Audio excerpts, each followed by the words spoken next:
We have been faced with unprecedented times.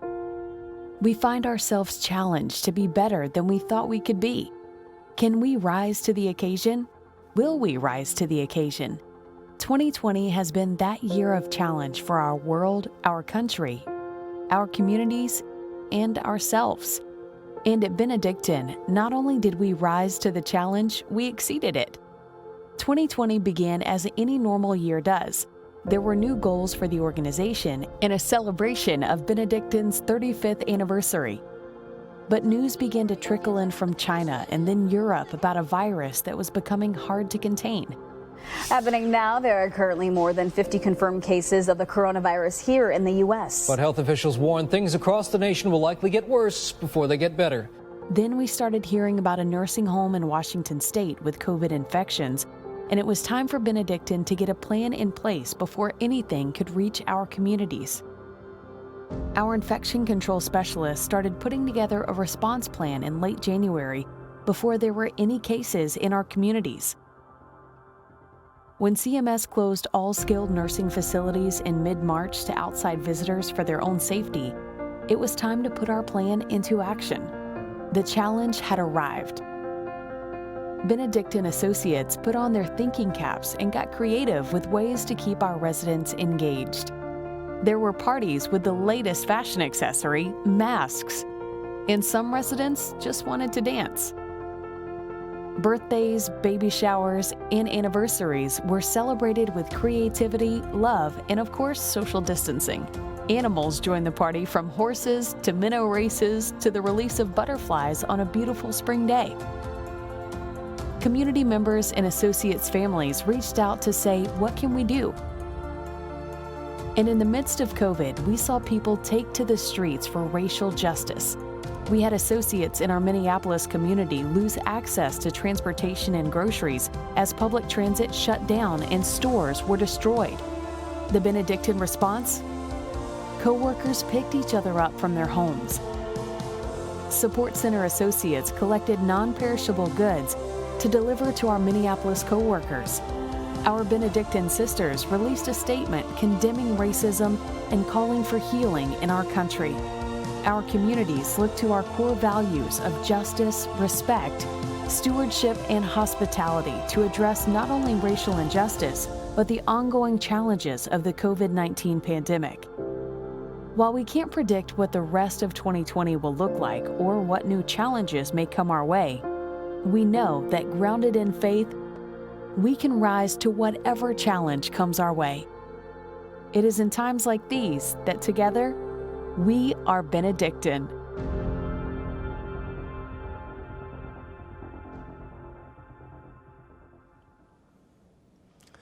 Well, good morning, and welcome to everyone who is joining us remotely for our Benedictine virtual conference. While it has been hard not to travel to Duluth this week and see everyone, I am heartened by the opportunity to open this conference to more associates through a virtual connection. Unlike our in-person conference, this virtual conference is being made available to all 6,000 associates across Benedictine. A special welcome to all of our associates across our 30-plus communities in 5 states, as well as board members, foundation members, trustees, and of course, our Benedictine sponsors, the Sisters of St. Scholastica. As the opening video showed, we have certainly been through a lot this year. Later, I'll be sharing a few great stories in my President's Update about how you have all stepped up to the challenge of COVID-19. In addition, we will recognize our Claudia Real Living a Legacy honorees, be inspired by our keynote speaker, Christopher Ridenauer, and see and hear from our residents and associates in our closing We Are Benedictine video. So stick around for that. Right now, I would like to welcome our Director of Mission Integration, Jim Smith, to start us off with our opening prayer.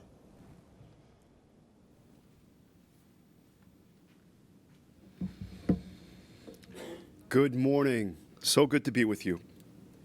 We will begin our celebration in sung prayer with a virtual choir comprised of spiritual care leaders from several of our communities and our senior consultant spiritual care, Scott Cartwright.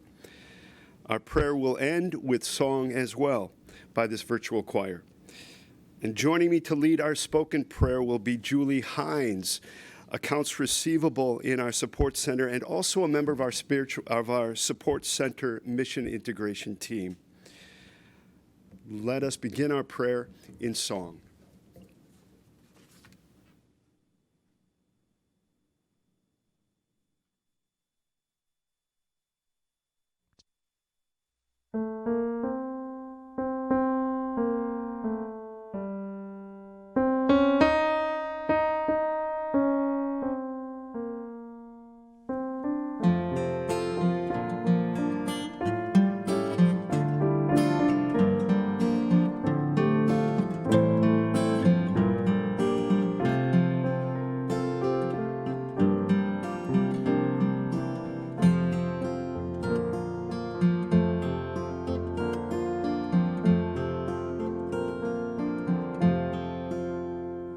Let us build a house where love can dwell and war can safely live.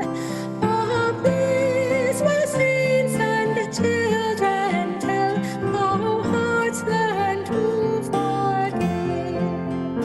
Built of hopes and dreams and visions, rock of faith and vault of grace.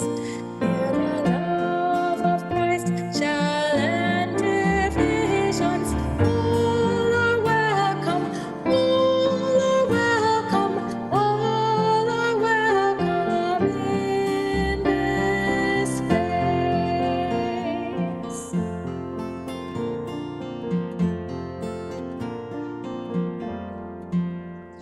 Let us build a house where prophets speak and words are strong and true, where all God's children dare to seek to dream God's reign anew. Here the cross shall stand as witness and as symbol of God's grace. Here as one we claim the faith of Jesus. All are welcome, all are welcome, all are welcome in this place.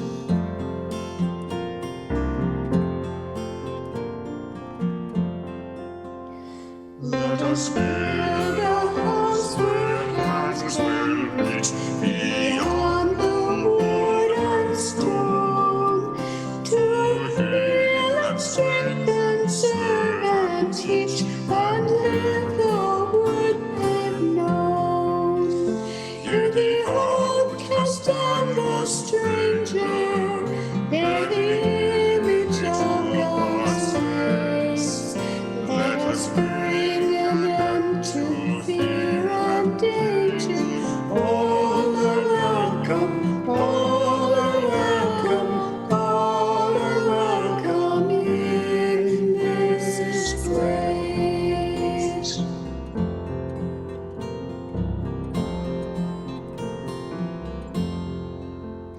Let us build a house where all are near, their songs of visions heard, and loved and treasured, taught and claimed as words within the word. Built of tears and cries and laughter, prayers of faith and songs of grace. Let this house proclaim from floor to rafter, all are welcome, all are welcome, all are welcome in this place.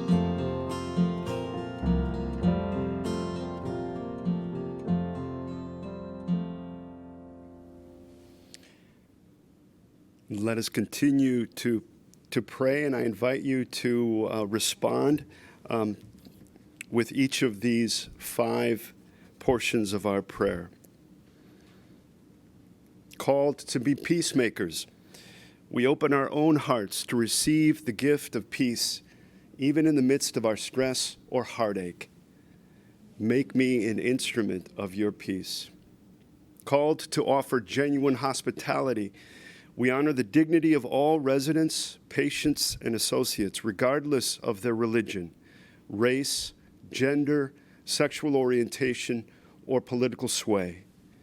Make me an instrument of genuine hospitality.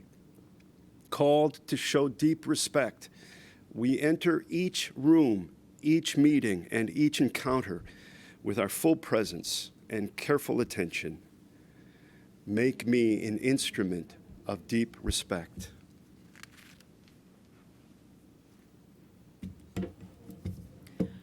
Called to steward our gifts and the resources of all creation. We celebrate the unique talents each of us brings to our service, and we take great care in the use of our natural resources. Make me an instrument of generous stewardship. Called to live with justice, we strive to be fair and accountable in our words and actions, and to treat all persons with the dignity that is theirs from God. Make me an instrument of true justice. Allow me to give voice to this prayer on behalf of us all. Loving and gracious God, we are surrounded by a cloud of witnesses, women and men who throughout time have shown Christ's love in our midst. Among those witnesses are our friends, Benedict and Scholastica, who beautifully lived the gospel and inspired our Duluth sisters of St. Scholastica to do the same. Our sisters have entrusted to us the flame of mission to create compassionate communities and serve those in need, and for this we thank you. Lord, be present in our service. Bring us together in this sacred work, that as one voice we may serve those entrusted to our care. Be with us in this gathering today with one voice. As one community, may we celebrate where we have come from and where together we will journey forward. In your name we pray. Amen.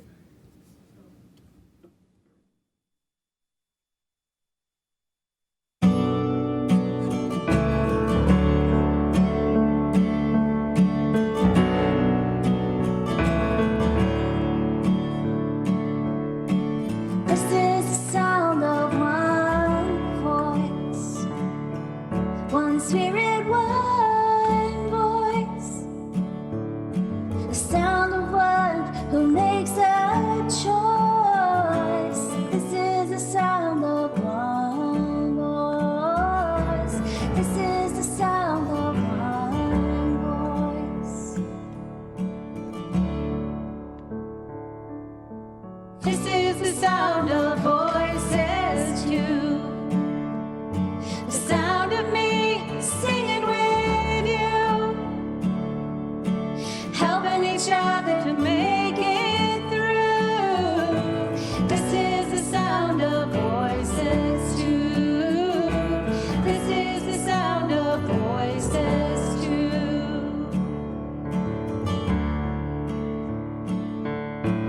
This is the sound of voices three, singing together in harmony, surrendering to the mystery. This is the sound of voices three. This is the sound of voices three.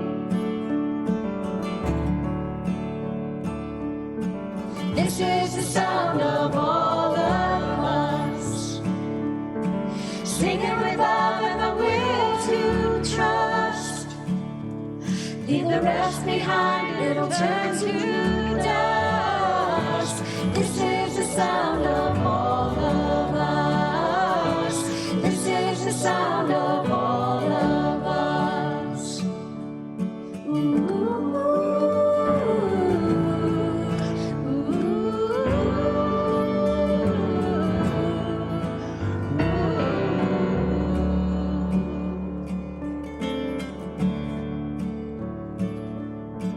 This is the sound of one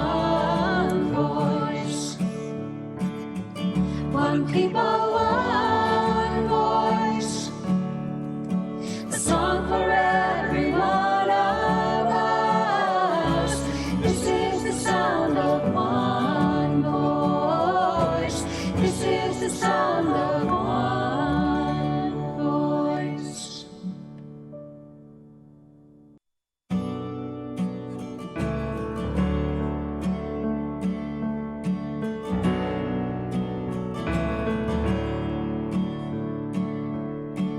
This is the sound of one voice. This is the sound of one voice. One people, one voice. A song for every one of us. This is the sound of one voice. This is the sound of one voice.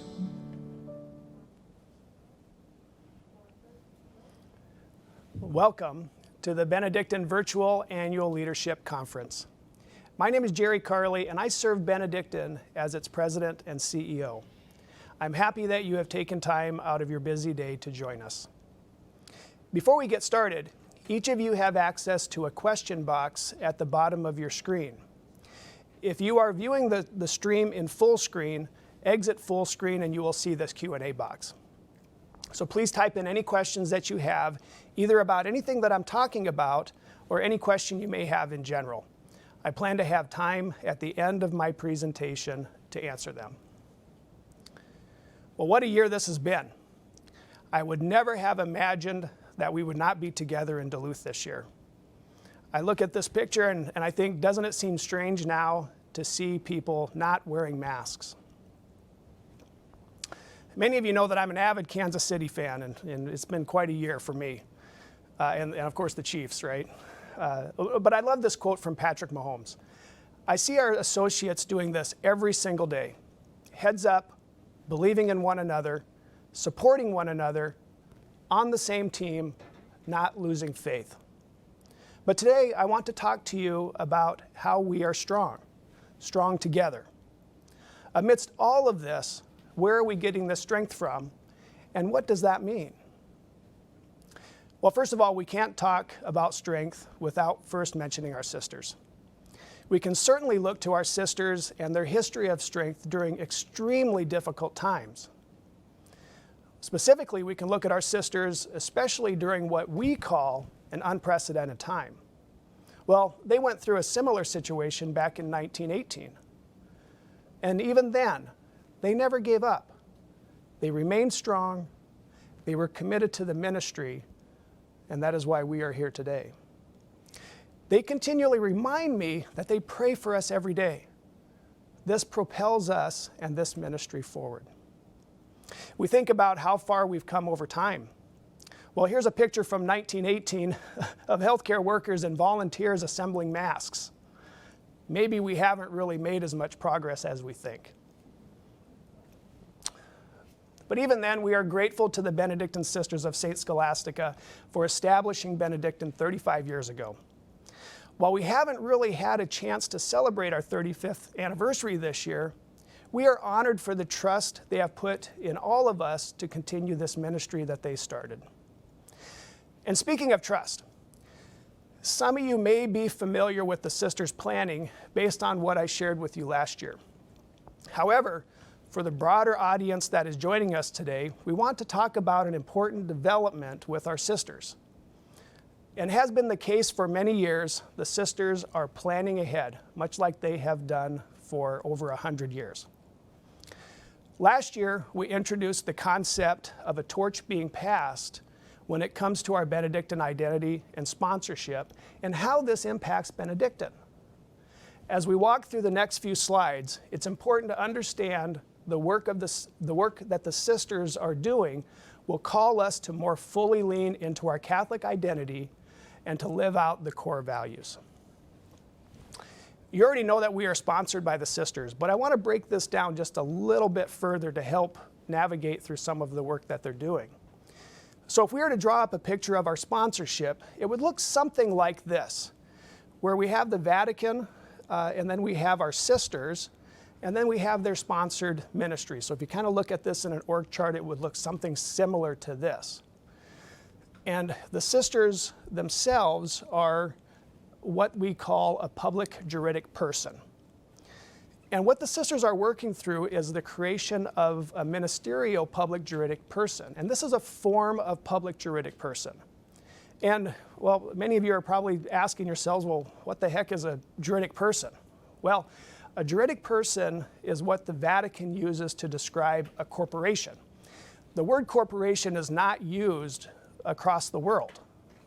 Some states, some countries use the word association when we may use the word corporation. So juridic person is what the Vatican uses to kind of describe these types of entities. And so within that, it is an entity within the Roman Catholic Church that enables a ministry to relate directly to the Church and give that entity its Catholic identity, hence Benedictine. So the sisters are a public juridic person, thus recognized by Rome as Catholic. As such, it is the sponsorship of the sisters that gives Benedictine its Catholic identity. If we didn't have that tie, that sponsorship, we could not be considered Catholic in the eyes of the Vatican. So if we take a look at the previous image and just kind of mold it a little differently and put them in a chart, the current model would look something like this. So let's compare this current model with the future model with the ministerial juridic person, or MJP. So keep in mind that both types of sponsorships are public juridic persons.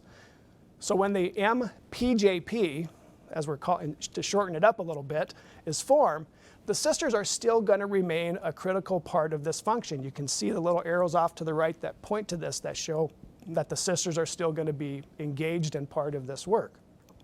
However, the MPJP will also add lay people to help carry on the mission and ministry. The sisters will still have a strong voice, including who is selected for the MPJP, and they will also retain certain reserved powers. And all of this activity that the sisters are doing will still maintain our strong Catholic identity and that connection to the Vatican, which allows us to consider and to keep calling ourselves Catholic. So hopefully that helps a little bit. So the good news is that the sisters already have a body formed that will help move them forward toward this work. The Sponsor Council is an integrated group of several sisters, leadership of each of the Benedictine sponsored ministries, and lay individuals that have a long supportive relationship with the sisters. This is the group that will help bridge over from sister sponsorship to the MPJP. But key to this work is ongoing formation. We have to have this in place. That's key. So when we think about our strength from faith and carrying the torch forward from our sisters, we can't do that effectively without a solid foundation in formation. And in fact, part of the application process that the sisters have to fill out and submit asks specifically about what does your formation look like? Describe this a little bit. So over the years, we've been blessed to have the sisters available to help with formation and to help guide their ministry, our ministry, the Benedictine ministry. However, as there are fewer and fewer sisters available to provide this guidance, we must step up and take on this responsibility. This belief has inspired the further development of a formation experience for all of our associates. So let's talk for a minute about what this means. We have to develop the formation. We have to kind of sort through what this means. We also have to deepen our understanding of the mission and core values. This is key and integral to what we do. We also have to gain knowledge of what it means to operate in Catholic healthcare. Now, we already know some of this, but we have to really dig into this deep. So specifically when we talk about Catholic healthcare, why do we follow the ethical and religious directives? What does that mean? Why is that special to Catholic healthcare and Catholic social teaching and specifically? And then, of course, we have to shape what we do, how we do it, and to understand the mission and core values at an even deeper level. So it's a process. Formation is not a one and done event that occurs. I've been in Catholic healthcare for 13, 14 years now, and I'm still in a formation process. It doesn't stop, it continues. But we have to dig deeper in there because, as I mentioned earlier, we've had sisters around that have kind of taken that load, so to speak, so that we can focus on other areas. But there's fewer of them now, so we have to step up in this area. So in addition to just educating ourselves and really getting deep into this education, there are other formation experiences planned, including our support center associates being invited to participate in full-day immersion experiences in our communities. This formation will help to offer a bridge between our associates and between the support center associates and our residents. And this actually came up from several of our support center folks that just kind of said, you know, I wish I knew a little bit better about what happens in our communities. And so we took that and we have run with it. Our mission integration team has run with it and are starting to work through this process. And of course, once the Sisters Monastery opens again, as many of you may know, much like many of our communities that kind of locked down, the Sisters Monastery did the same thing. They also locked down and have not had many visitors to their particular location. But once they open up, we'll be hosting formation and foundational retreats there for associates throughout our system, not just leadership team members. We want our CNAs there. We want our LPNs there. We want our RNs there. We want our cooks, our housekeepers, our laundry associates, our office staff.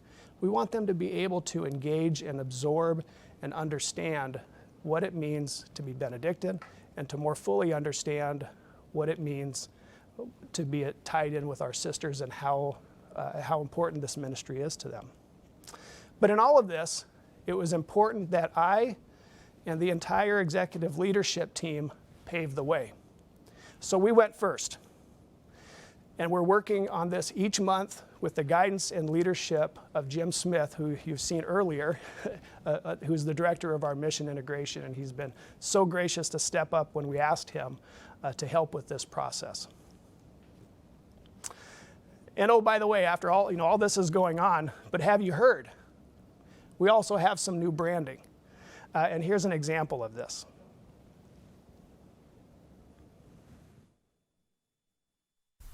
Welcome to a caring community of older adults living safely in company with others.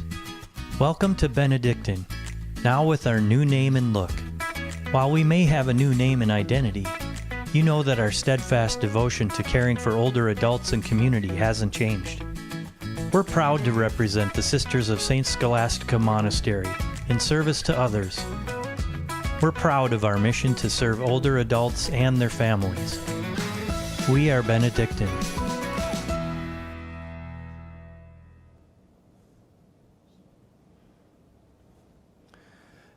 Many of you that have been around Benedictine for a while have known that this has been a long time coming. In fact, there was some early work that was done back in 2014 and 15 to kind of refresh the brand. However, there were some financial challenges that Benedictine was going through, so it was tabled. So we brought this forward. And quite honestly, for a while, I really struggled with this idea of, is it time? Is this something we should really do? However, as we were working through our strategic plan, this kept coming back to us as saying, this might be the right time. Financially, Benedictine was much stronger than it had been at the time. We had refreshed a 5-year strategic plan, and this kept coming back. However, we kept trying to stop it, or maybe I should say I kept trying to stop it because I kept posing the question, is it time?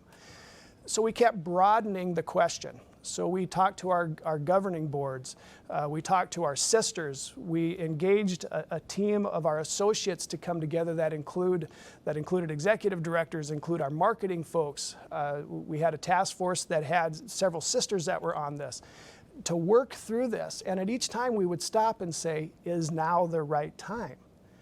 And every time we asked the question, the answer was yes.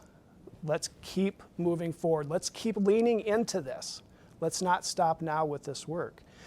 So this process was, in my view, was just a shining example of our Benedictine way of collaboration. How best do we engage as many people as we can to work through something that's very important to who we are?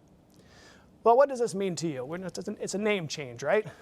In the grand scheme of things. It doesn't change what we do, how we do things, and how we carry out the ministry at the local level. However, what it does do is it frames up more accurately who we are. The Benedictine Health System name is a historical name that goes back 35 years when Benedictine also had hospitals and also had clinics. Well, back in 2007, that changed.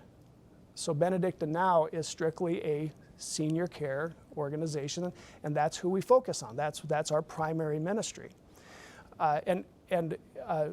The Benedictine Health System, the health system component, is more aligned with acute care systems. And I jokingly say, if I get another email from some kind of a salesperson that's trying to sell me a product on how I can improve our emergency rooms, I'm going to just shut off my email system, because that's what was happening. So even on the external environment, that's how folks were recognizing us if they didn't know who we are. So we're working through this. And what it also does is it helps to create consistency with naming. We have a lot of names within Benedictine, and Becky Urbanski, who's been leading this, shows a slide that has all of our naming formats, and you can't even read it when you pop it up on a slide. There were so many of those. So this cleans a lot of that up. So I want to thank the work of all those that have been involved in this process. And certainly we talk about drawing strength from our sisters, but we also certainly draw strength from faith. Faith from our sisters, faith from ourselves, and what we believe, and quite honestly, this is more important now than probably ever. While there are many challenges that are connected with COVID-19, it's important to keep our residents connected to their faith. Our associates were creative and quite honestly found fantastic ways to keep these residents connected. They were holding outdoor masses, or they were having Zoom calls with their priests or other clergy. They were doing a fantastic job of being true to who we are, true to the faith of the individual, and to keep them connected.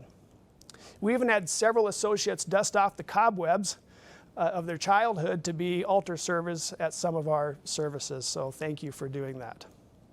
Our communities, bottom line, knew how important it was to our residents' spiritual health to provide that connection, and they really worked hard to make it happen. Our Benedictine Sisters are the foundation on which we stand.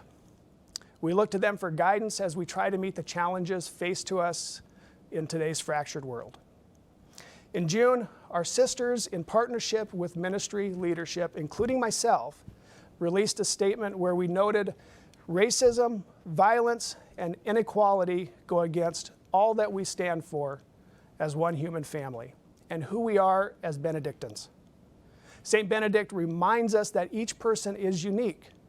Each person matters, and together we are stronger as community. And we believe in the common good and justice and equality for all.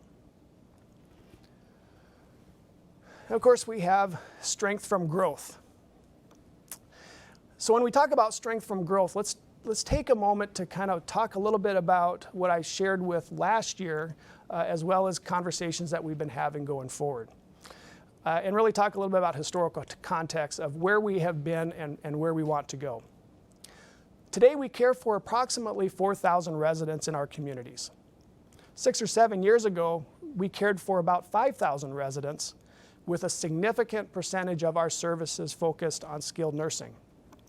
Today, we're 20% smaller, and we have a much smaller skilled nursing presence.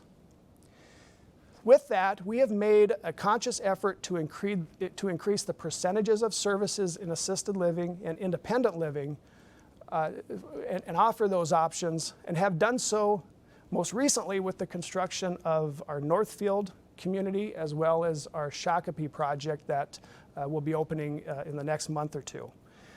All of those have assisted living, independent living, memory care. To that end, while we may be growing with new construction, we also have two significant ministries that have asked to join the Benedictine family. The first one, as you see in the map, is in green, and this is the Esquilin.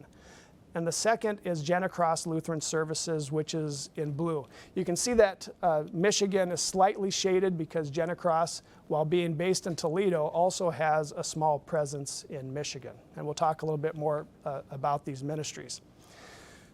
The Esquilin is really a fascinating community, and I'm just honored, so honored that the Missionary Oblates of Immaculate Mary reached out to us. So the OMIs and Benedictine have really a long history. And so to have them come back to us and to visit with us about extending and keeping their ministry on further, I thought was very humbling to us. So we were contacted by a third-party group, a group called Realm, and inquired whether we would be interested in obtaining the Esquilin ministry. The Esquilin is a life plan community, or a CCRC as the traditional name is, that's located in Belleville, Illinois.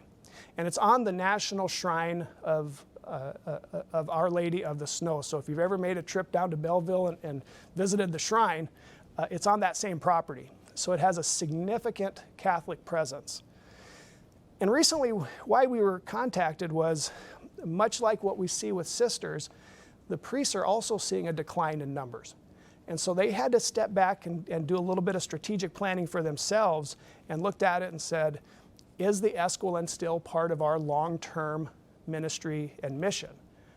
And they said, we need to spend some time on the shrine. That needs to be our core mission. So they reached out to us.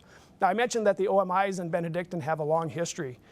Benedictine acquired Madonna Towers from the OMIs 20 plus years ago.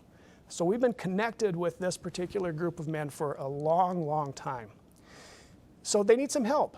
They need some help with operational stability, and they also need some help with strategic planning. They started to go through a relatively large strategic planning process and realized that they probably got in a little bit into an area that was not their area of expertise.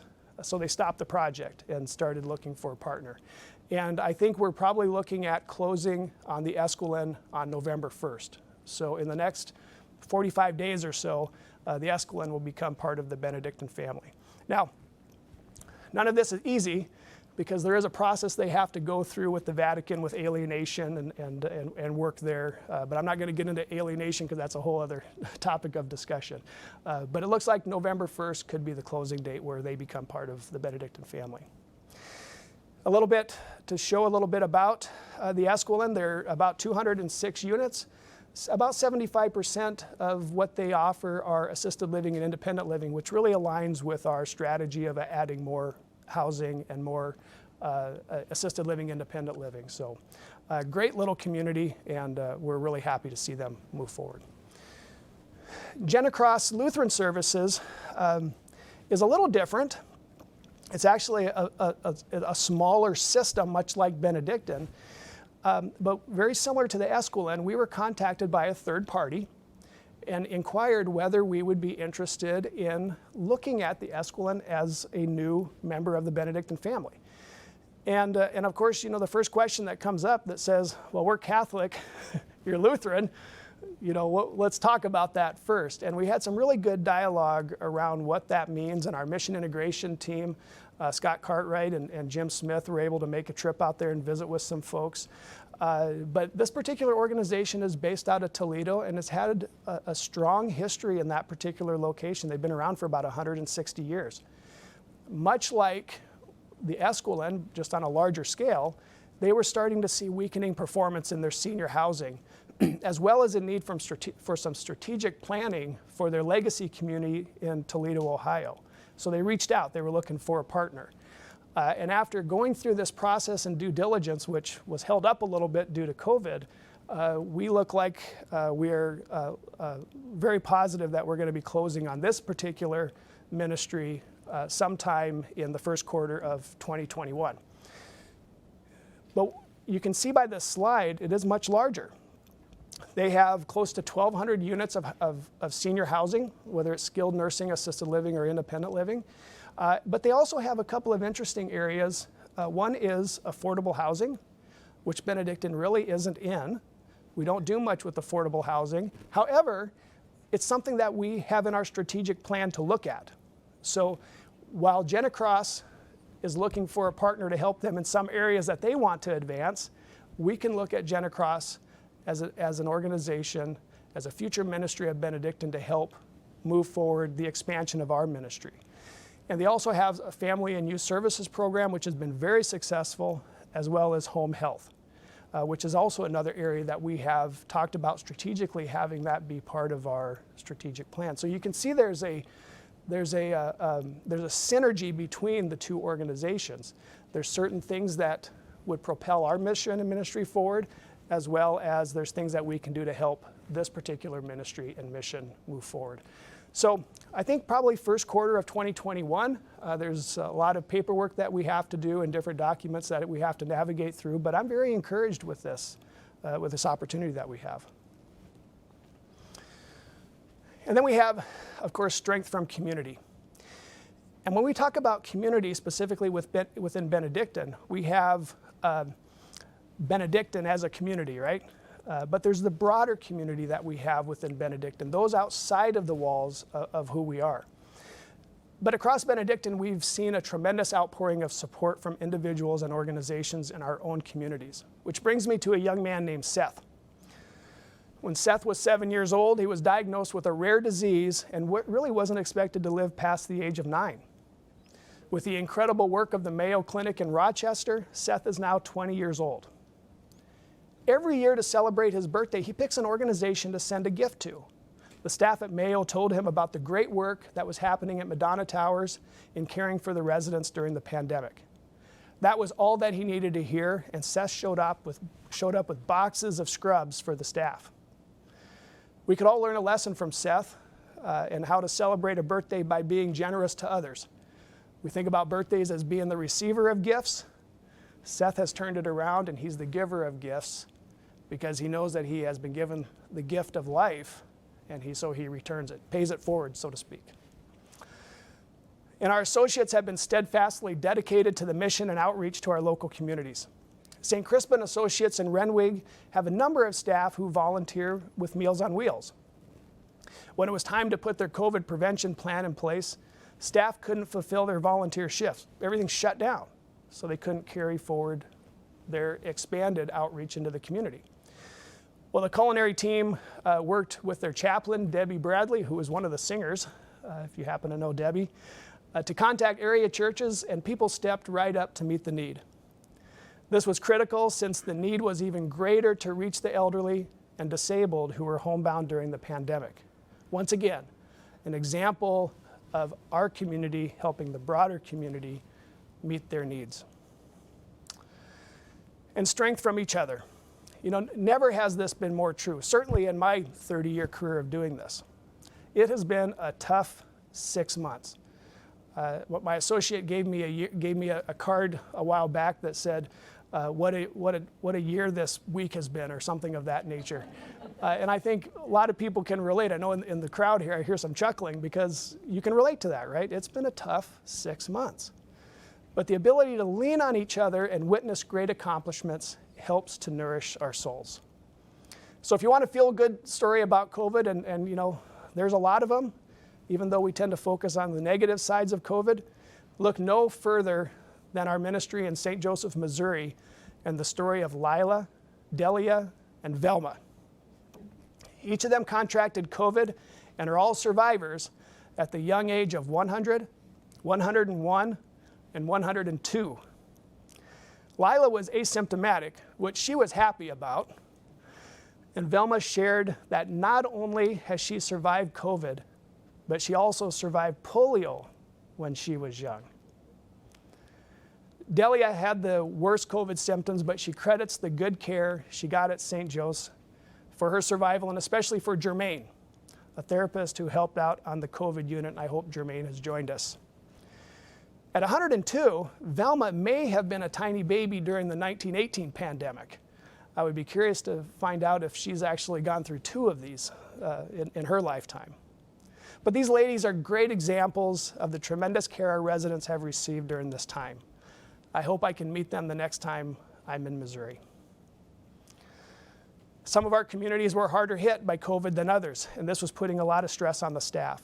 Members of our support center mission integration team saw this and made the suggestion to set up a fund that would allow us to provide a moment of brightness in their days. The call was put out to the support center associates and board members, and boy did they respond.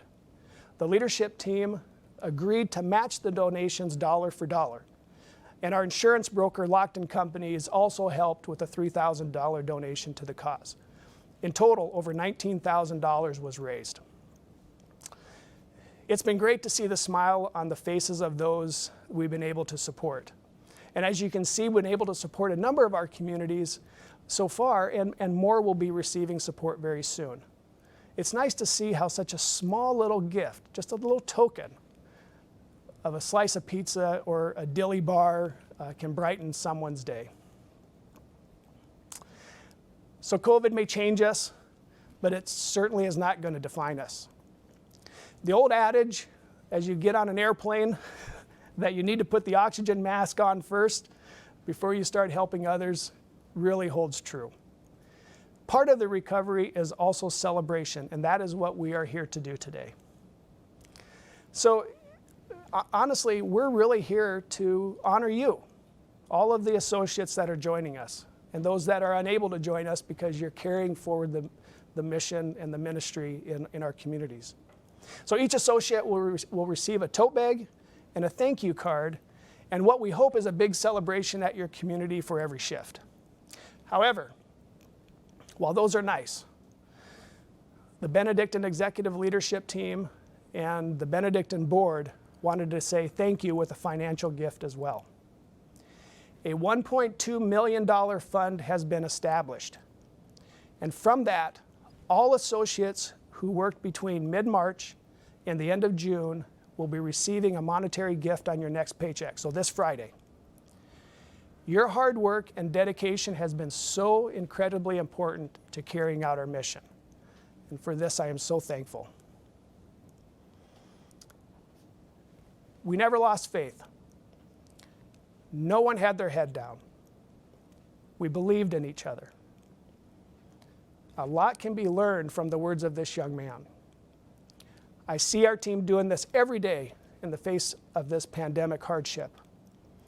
For this, I am thankful to you and your dedication. Thank you.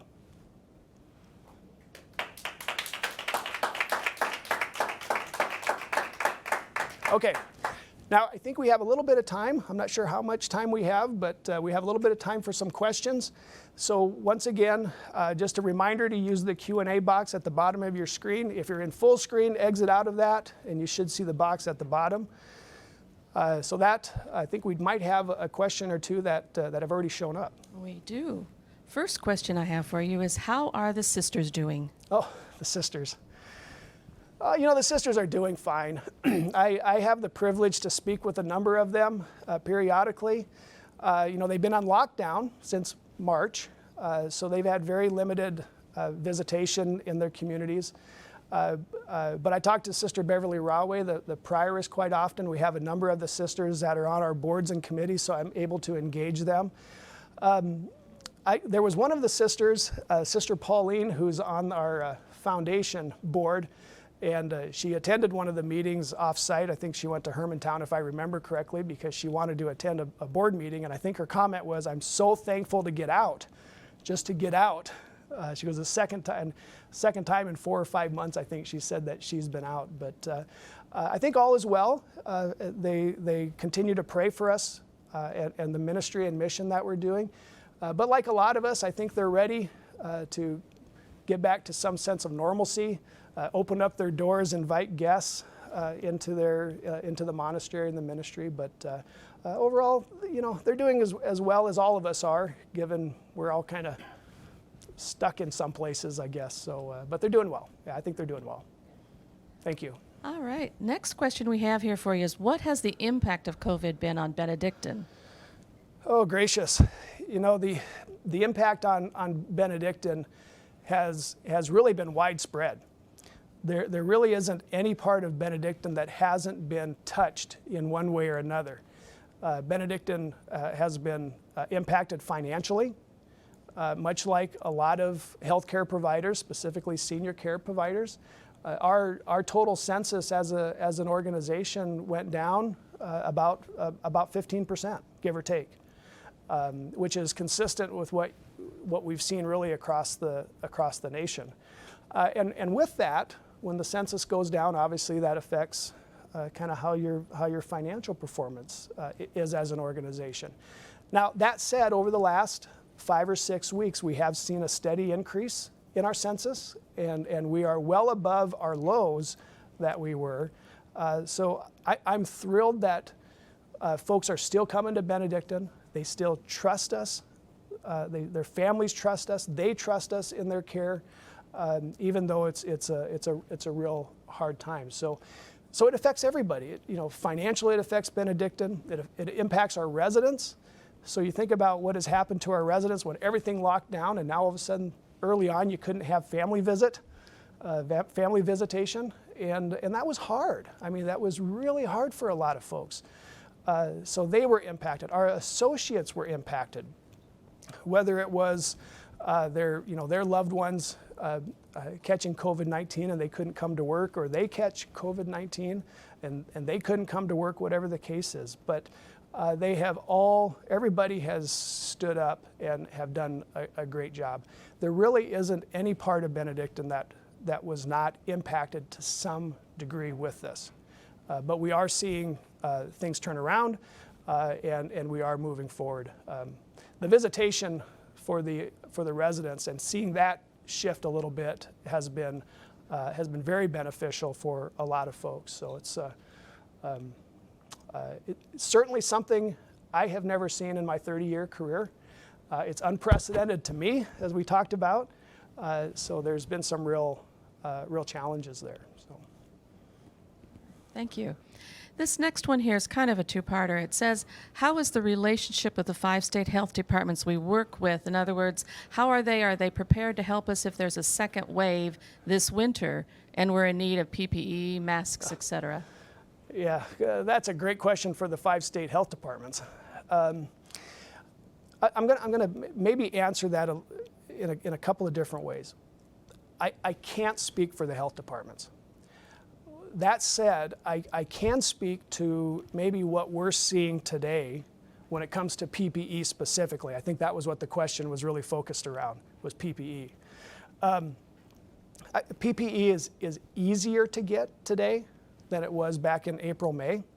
There's still challenges at times. There's still certain shortages that we are faced.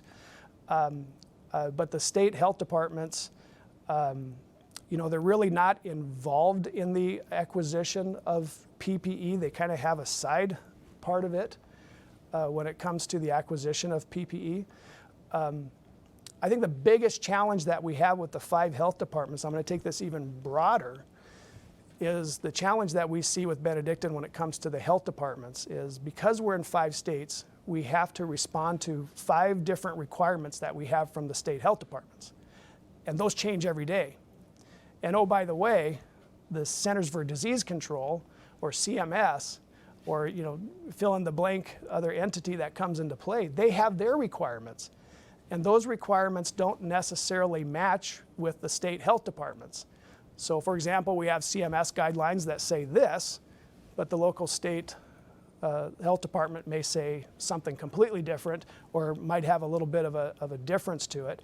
So we have to navigate and balance that. Early on, it wasn't just the state health departments, but we also had cities getting involved. Here in the Twin Cities, the city of Minneapolis came out with some requirements that didn't match anything. So we had to figure out how that worked. So it's been a real juggling act, quite honestly. If we could have, as a ministry, as a healthcare provider, one voice that we all listen to, this would be, while still difficult, would be so much easier to navigate through because we're constantly juggling the requirements of these different providers, or different regulatory agencies, I should say. And kind of to piggyback off of that, what do you see as our biggest challenge or challenges coming up? Piggybacking off of the COVID, well, I think we have a number of challenges that are coming up. We don't know how long this is going to last. We hear about a potential vaccine maybe this fall, right? So we have that we're dealing with. However, there is not a vaccine. So I think we do tend to put some high hopes on the potential vaccine that we can work with. There are 4 organizations that are 4 companies that are in late stage trials. So there's some promising work that's happening there, but we don't have that. So some of the challenges that we have is in April and May we were in a sprint. We were just kind of getting ahead of this, and we were, drinking from the fire hose, so to speak, with all of the different requirements that were coming down from the state agencies, the federal governments. So we were in a sprint. Now we're kind of in that 1 or 2 mile or maybe 5K run, but we have to get ready for the marathon, because I think this is going to continue on for a while. And even if there is a vaccine this fall, you still have to make it, you still have to distribute it, that whole process. And then the whole discussion around what's the just distribution of the vaccine, right? Which is important to us as Benedictines. We want to make sure that we do this, or that this is done in a just way. So I think that's going to be a challenge because we have to pace ourselves, and we have to create balance in what we do, and rest and relax when we can. So that's going to be a challenge. And then I think there's also going to be some financial challenges that we're going to have to navigate through as an organization. The use of PPE is not cheap. The testing is not cheap. And that's going to be a real critical area that we're going to have to navigate through as an organization, to how do we do this in a financially sustainable way, and care for the residents and take care of the associates that we have as an organization. So I think that's good. If we think about this, it's not a sprint, it's not kind of an intermediate run. We got to prepare for the marathon, because this is going to take a while. Jerry, what do you think the long-term effects of COVID will be on seniors' desires to live in congregate settings in the future? Yeah, that's a great question. I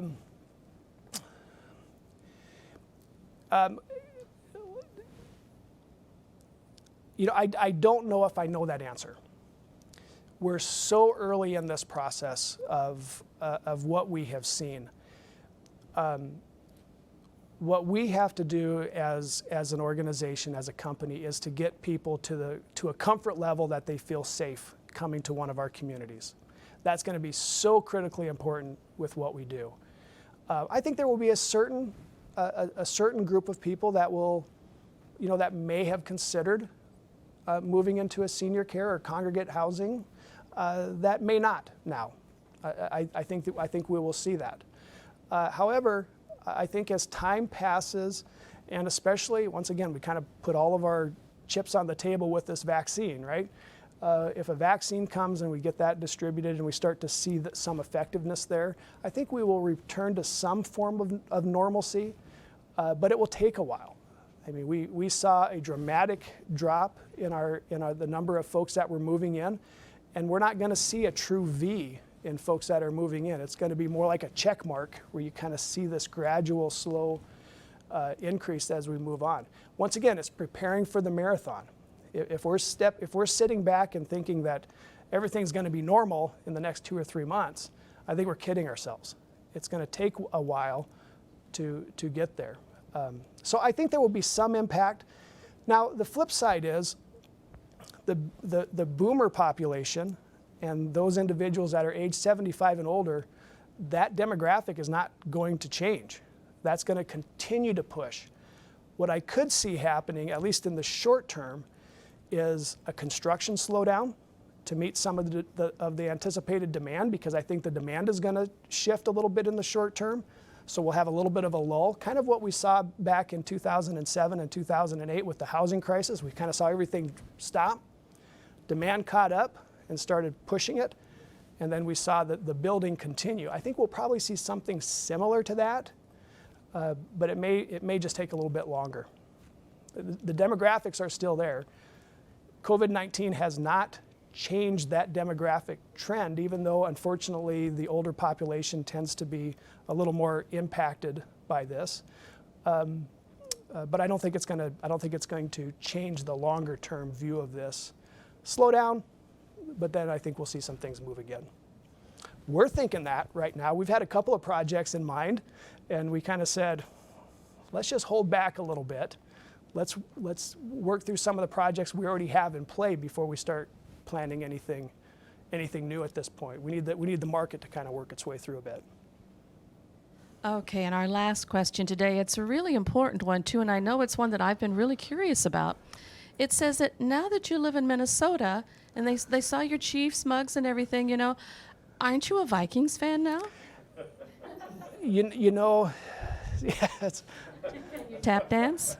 Okay, well, so I am a Chiefs fan. I've always been a Chiefs fan. Even though I grew up in South Dakota, I just ended up becoming a Chiefs fan. I am a Minnesota Wild fan and have been for years. I'm now a St. Paul Saints fan. I did go to a game of one of their last games a few weeks ago, socially distanced, of course. And a Timberwolves fan. I don't have any allegiances to basketball, even though they're not playing. They were cut out. But I can't be a Vikings fan. I'm sorry. I'm sorry. And you Vikings fans, I do hear it from you. Super Bowl IV does come back once in a while. 50 years ago, there's, you know, the purple blood runs deep, and I appreciate that. So I didn't hear Twins either. Twins, yeah, I like the Twins. I don't mind the Twins. I am a Cubs fan by heart. And part of that is I think I'm genetically predisposed. My grandmother had a cousin that pitched for the Cubs in the '45 World Series, so they lost. So I don't think he mustn't have been that good, but so I do have some connection to the Cubs there. So that's it. Okay. Well, thank you everybody for joining me today, and enjoy the rest of the conference. Thank you.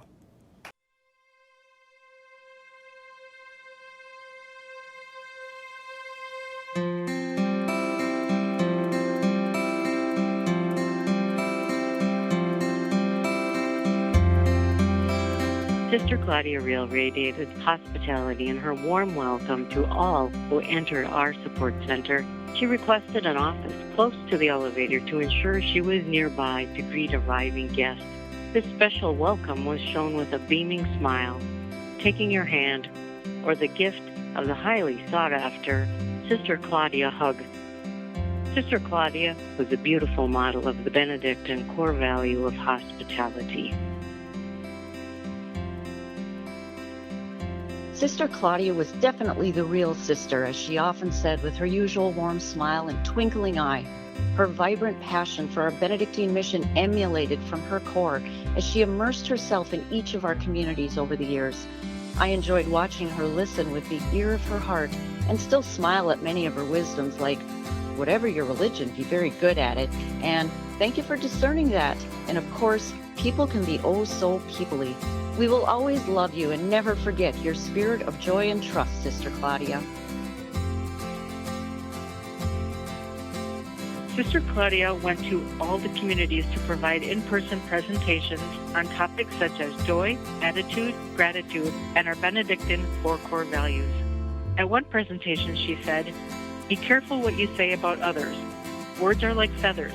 Once they are out in the open, they float everywhere, and no matter how hard you try, you cannot collect them all again." This is just one example of how Sister Claudia touched my heart and reminded me who we are representing through our work. She inspired me to do better. I am so grateful to have known her. During a mission presentation at St. Benedict's, Sister Claudia shared with us that she would start every day writing in her journal 3 things she was thankful for. She shared with the group how this practice helped her grow in love for others and strengthened her relationship with our Lord. For me personally, it changed my life forever. I continue to start each day reflecting on 3 things I am thankful for. Sister Claudia was a true messenger for God with her positive influence. When you opened your heart and soul to her messages, you opened your heart and soul to our Lord. Being in the information technology department, we try to schedule maintenance windows late in the evening or early in the morning to minimize network disruptions in our communities. So I'd sent out an email to the entire organization stating that our email system would be unavailable at midnight on a particular night. Sister Claudia responded to me with a very sharp message saying she did not want me working at midnight. I tried to explain to her that we do this to minimize the impact to our communities. She still didn't like that and told me I had to do a better job at balancing my work and personal life. This touched me in such a way with Sister Claudia being so concerned about my personal life and less concerned about network outages. For nearly 25 years, I've had the privilege of living and working in the presence and legacy of a saint in our midst. Sister Claudia's presence could change any culture for the better. She lived her baptismal call with every breath. Her simple yet profound North Dakota farm girl roots served her well as she would daily exemplify commitment, core values, and servant leadership. Sister Claudia often joked, "I'm older than dirt, but I still love what I do." These words embody her positive attitude, charismatic spirit, and dedication, and they'll be treasured in my heart forever.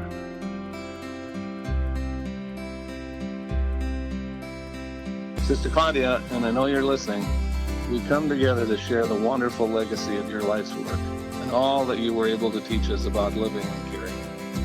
We miss you very much, but take pleasure in knowing how your legacy continues to inspire others, like the wonderful people who are being honored at this event with the prestigious Living a Legacy Award. God's blessings to all of you as you carry forward the important Benedictine mission of witnessing God's love by providing health care for all people, with a special concern for those in need.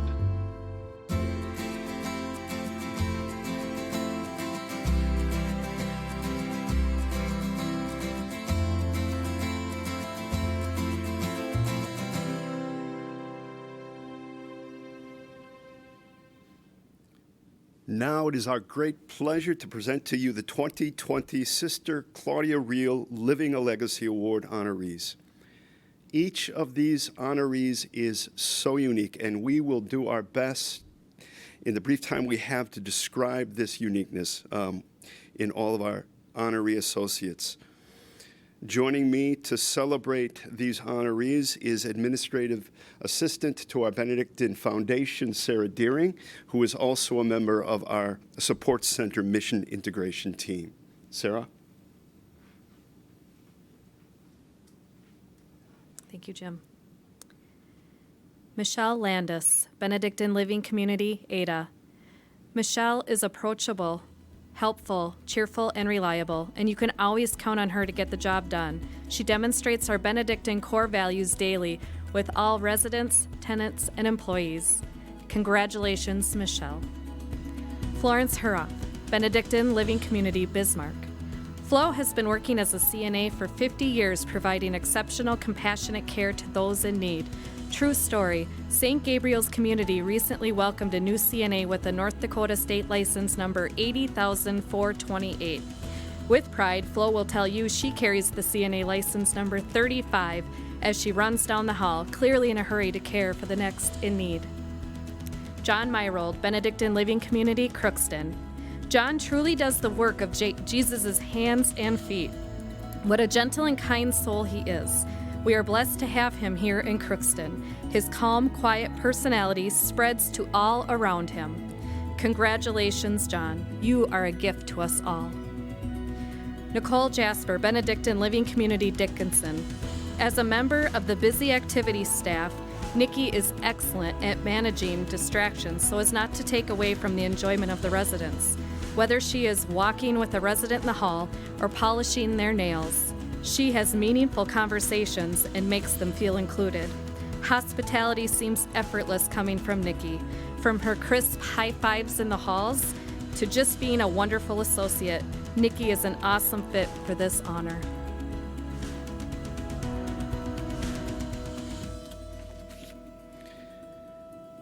Kendra Famiry, Benedictine Living Community, Duluth.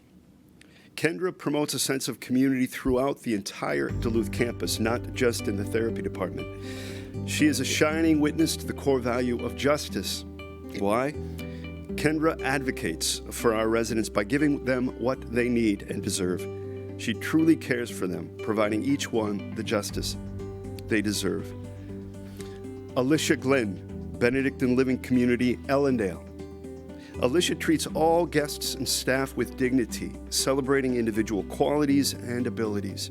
Even though the assisted living building is modest in appearance, families fight to keep their loved ones residing there and are sad if the time comes that a higher level of care becomes necessary. Alicia's commitment to her work family is a reflection of her love for Christ. Yolanda Voth, Benedictine Living Community, Garrison. In her role with environmental services, Yolanda puts her heart into whatever she's doing. She tries her best to keep her team members engaged and supports them when needed. Yolanda lives stewardship, making wise decisions with the use of all the supplies we have on hand. She is strong, calm, and very considerate of everyone. Congratulations, Yolanda. Jane Strungstallion, Benedictine Living Community, La Crosse. Jane, a dietitian with La Crosse, is approaching her 35th anniversary. In the last year, the culinary department has experienced some challenges and changes. Jane never complains, but instead jumps in and helps be a part of the solution by covering cooking shifts, in addition to her normal workload. Most importantly, Jane puts those we serve at the forefront of all she does.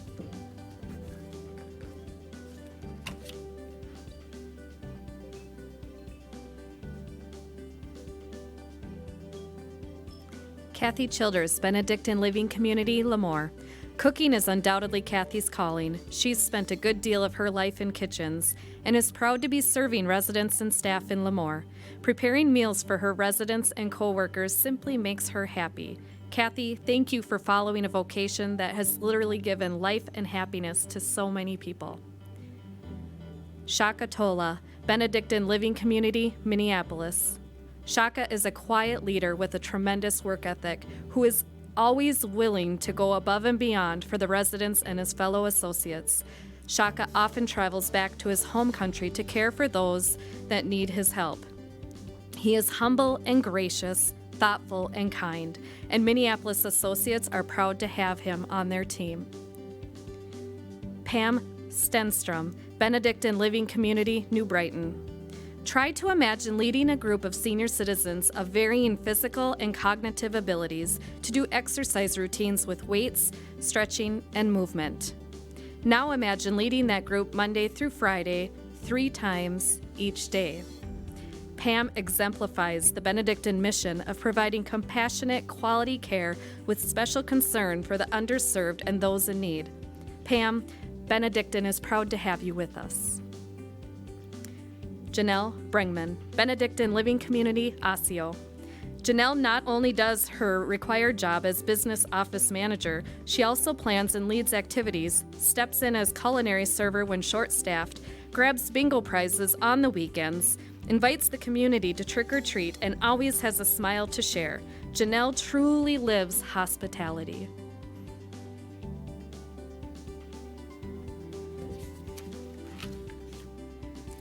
Ada Kostelnik, Benedictine Living Community, Owatonna. In her role as a CNA, Ada has a long history of giving her time over and above what is expected. Ada embodies every quality a CNA needs to have to change the lives of the residents for the better and carries enough love to pass around to all people she comes in contact with. Ada is a saint in disguise. Katie Bennett, Benedictine Living Community, Red Wing. From her role as frontline caregiver to her current role as a manager, Katie's bright, joyful spirit has contributed greatly to the joy and positive energy felt in Red Wing. Sister Claudia Reel taught us to serve others as though serving Christ himself. This is Katie, who is never too busy to stop what she is doing to take a resident for a walk and to convince them to participate when they might otherwise give up. Katie, thank you. Jonathan Kapanos, Benedictine Madonna Meadows. John is a kind, hardworking associate with a positive attitude no matter what his day brings. He consistently treats everyone with respect, kindness, sincerity, and humor, which we love. John is a very dedicated person, and Madonna Associates are proud to see John honored with this Sister Claudia Real Living a Legacy Award. Tamar Madori, Benedictine Madonna Towers. Tamar is very helpful and genuinely caring towards residents, staff, and family members. The awesome thing is, she takes the time needed to help and attend to others, and she does so in a timely manner. Her witness of respect and stewardship is a gift to all at Madonna Towers. We honor you, Tamar.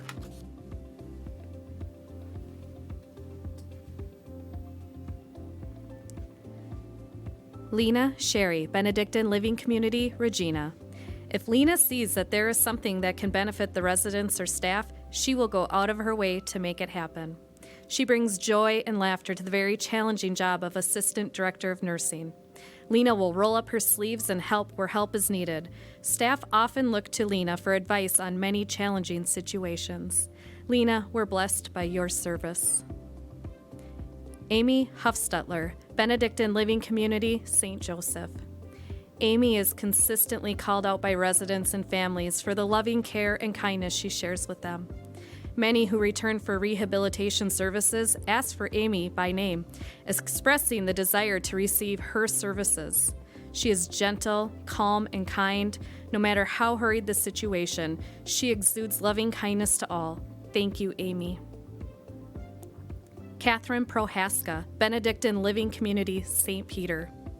Kathy is not afraid to pitch in as needed. Case in point, this past year, as the census waned, Kathy sought out additional hours to work the floor as a CNA, which meant she needed to become a CNA. Kathy trained and studied for that exam, and of course, she passed. Congratulations, Kathy. St. Peter is so blessed to have you. Darlene Strack, Benedictine Living Community, Shakopee. Darlene's personal commitment to the Benedictine mission and core values are seen in her everyday work as she provides housekeeping. Darlene is very careful to place items back in the exact spot that she found them. Her attention to detail is amazing as she vacuums, dusts, and ensures each apartment is cared for as if it were her own. Darlene may even surprise a resident with a favorite dessert for a special occasion or just to brighten their day. Thank you, Darlene.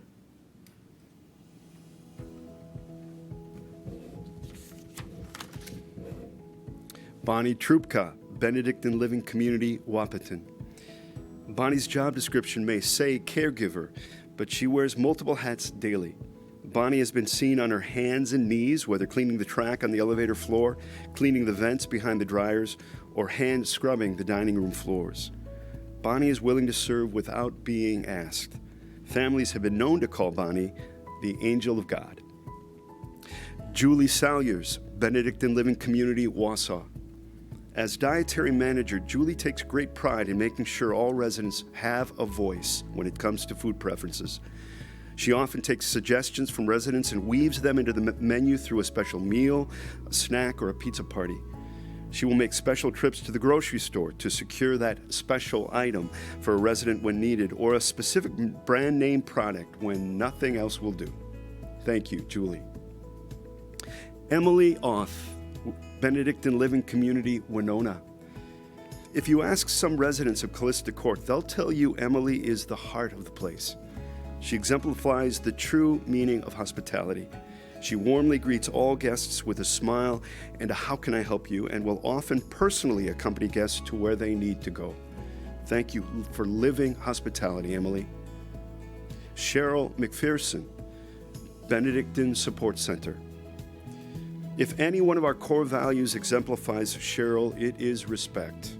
She treats everyone, office guests, associates, and partners, with great dignity. From the delivery person to the CEO, everyone is important to Cheryl. She is often observed quietly coaching others who may be having difficulty with a situation or a person. Cheryl's wisdom and experience has been a benefit to us all.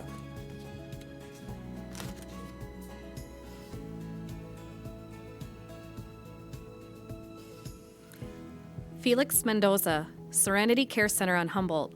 Felix is always friendly and has a positive attitude. On his breaks, he visits with the Spanish-speaking residents and helps connect them with other residents and staff that speak their language.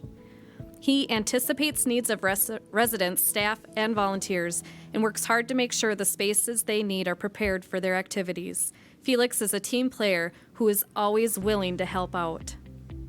Crystal Rosenblum, Serenity Care Center, Marion of St. Paul. Crystal gives her heart and soul to Marion. When the director of culinary resigned, Crystal stepped up until that position was filled. And when the director of culinary went on maternity leave early, she stepped up once again. Crystal is a team leader and a beautiful mentor. Marion is blessed to have you in the house. Jean Duffy, Serenity Care Center of White Bear Lake. Jean is a social worker at White Bear Lake and truly cares about the people who call this place home. She goes out of her way to help with anything needed, whether it be packing up a room of a deceased resident because she knows what an emotional hardship it will be on the family, or staying late to accommodate a new arrival and their loved ones. Jean's sense of justice and respect is a huge blessing. Stacy Gibbs, Nazareth Living Center, St. Louis. Stacy is a team player and will always step up to the plate, even if it's not in her job description. She seems to have a sixth sense that enables her to identify when coworkers need her help, and she is willing to assist in any way possible, often taking time away from her vast duties. Even in tough situations, Stacy's respect for the dignity of each person is made clear.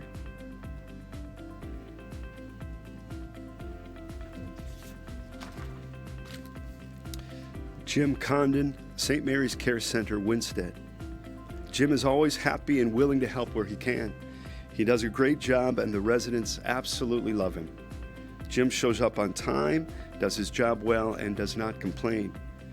Associates describe Jim as extremely dedicated. He is very detailed and does not take shortcuts. And his sense of humor is a bonus. Thank you, Jim. Karen Kramer, Villa St. Benedict, Lisle. Karen's job description places her in contact with residents and families when they might be disputing a billing issue or having banking challenges. Karen is always very calm and professional. She truly listens to the issues and works with the resident or family members to resolve. She will advocate for residents and families to ensure that they are being treated with respect and with justice. May God bless every one of our honorees today and the communities they represent with the same strength and passion to serve and to witness to God's love today, tomorrow, and always.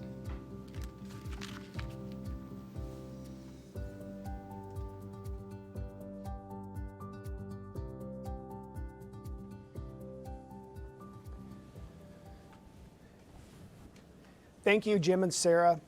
And congratulations to all of our Claudia Real Living a Legacy honorees. You are such an inspiration to all of us. Thank you for your dedication to our residents and your strong commitment to the ministry. As we close out this conference, we want to give you some additional inspiration, and we think we have found that with our keynote speaker, Christopher Reidenauer. We met Christopher 2 years ago when he closed out our conference in Duluth. From our evaluations, it was obvious that we'd be bringing Christopher back. Christopher understands what you are all going through since he works in long-term care as a director of workplace culture for a Pennsylvania long-term care management company.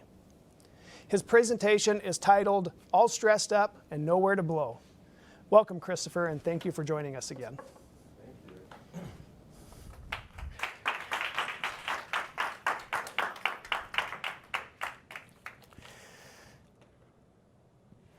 Thank you so much, Jerry. I appreciate it. Let me start this off right. Times are strange now. So it happened again this morning. I was reminded of my purpose, and I don't know how many of you are coffee drinkers. And it's not something that I do regularly. It's a treat because I work at a nonprofit, and I can't afford to put coffee on layaway at some of these special places. So let's just say that this morning I thought it was a special occasion, and most of the time I get decaf, which annoys some people when I tell them that it's decaf. But today I felt like tea. So I got tea today, and I went into a popular place. This is not a sponsored endorsement. Let's just say it rhymes with Bar Stucks. And I went in this morning, and they pride themselves on customer care. And I walked in, all filled with purpose, and the barista said, hey, how you doing today? And they acted like they know me, even though I've never seen them. They've never seen me before in my life. And I said, oh my gosh, I'm amazing. And the barista looked up, a little suspect at first, and what can I get started for you today? And I said, hey, give me a London Fog coconut milk, because I'm fancy. And what name should I put on the order? And I took a moment, and I said, Mr. Wonderful. And that gave him pause again. And they all kind of looked at each other because it's a team. And then there was a pass off, and I'm not kidding. So Mr. Wonderful. So got passed off to the individual that was going to craft my beverage. And my beverage was crafted, and we got to chatting a little bit. And there was clear delight on the barista's face, and then his partner, who got a chance to write Mr. Wonderful. So it got passed down the assembly line, and the woman who was there to hand me my beverage, she looked at the cup, looked around, Mr. Wonderful. Now come on, how awesome is that? You want to change your perspective immediately? Have somebody call you Mr. Wonderful. Have somebody call you Captain Amazing. Have somebody call you dear. So she says, she looks at the cup and she says, what makes you wonderful? And I looked at her and she was a little skeptical, like she wanted proof. And I said, I was born that way. And then she gave me one of these. And I thought, are you kidding me? Now, there's a choice. There's a choice to meet it this way or this way. And I think about purpose like all of the time. Like, what am I doing? What am I here for? Who am I serving? And this allowed me to say, and I think you're wonderful too. But that's not even the end of the story, because I was getting ready to leave, and then I remembered that I had a 20% coupon for everything in the store. So I also got some egg white, these little bite things, and I came back, oh, forgot my bites. And she said, oh, well, did you forget something? And I said, yeah, I have something else as part of my order. And she looked down at the line at the convection oven guy, and she put her hands on her hips, and she called him over. He has egg bites. And then she looked at me, and he said, well, clearly he's not wonderful this morning. Huh. No judgment. It is what it is. But then I also recognize the impact we have the potential to have on everybody around us. December 31st, 2019. And, you know, we're all getting ready to count down to a new year. And we're hoping that there's going to be some change, because I don't know, does anybody here make resolutions anymore? Like, I just find that there are very few people that make resolutions. And so why don't you make resolutions anymore? I mean, they're goals with dates. And folks never keep resolutions. So even if you didn't make a resolution this year and you thought, well, you know what? We're closing out the year. I could use some change. So you thought about the kind of change you want for the year. Or maybe you got something started in 2019, and I want to continue to keep this energy and this momentum. And you were with your significant other, maybe you were with your insignificant other, and you were counting down that ball, 3, 2, 1, and you looked over, Happy New Year. You were on the phone, or Happy New Year. Not anybody across this planet had any idea that the year 2020 had resolutions of its own. So let me know if I've missed anything. Apparently, murder hornets are on their way. On the East Coast, where I live, we have these things called spotted red lantern flies, and if they're not stopped, they're going to eat all of our fruits.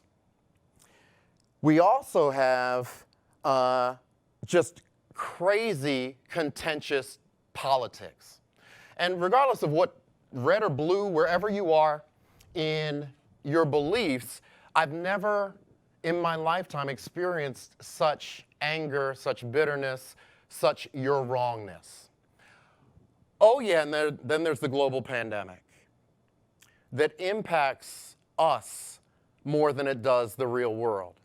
And at least where I come from, and I just assume that this is happening all over the country.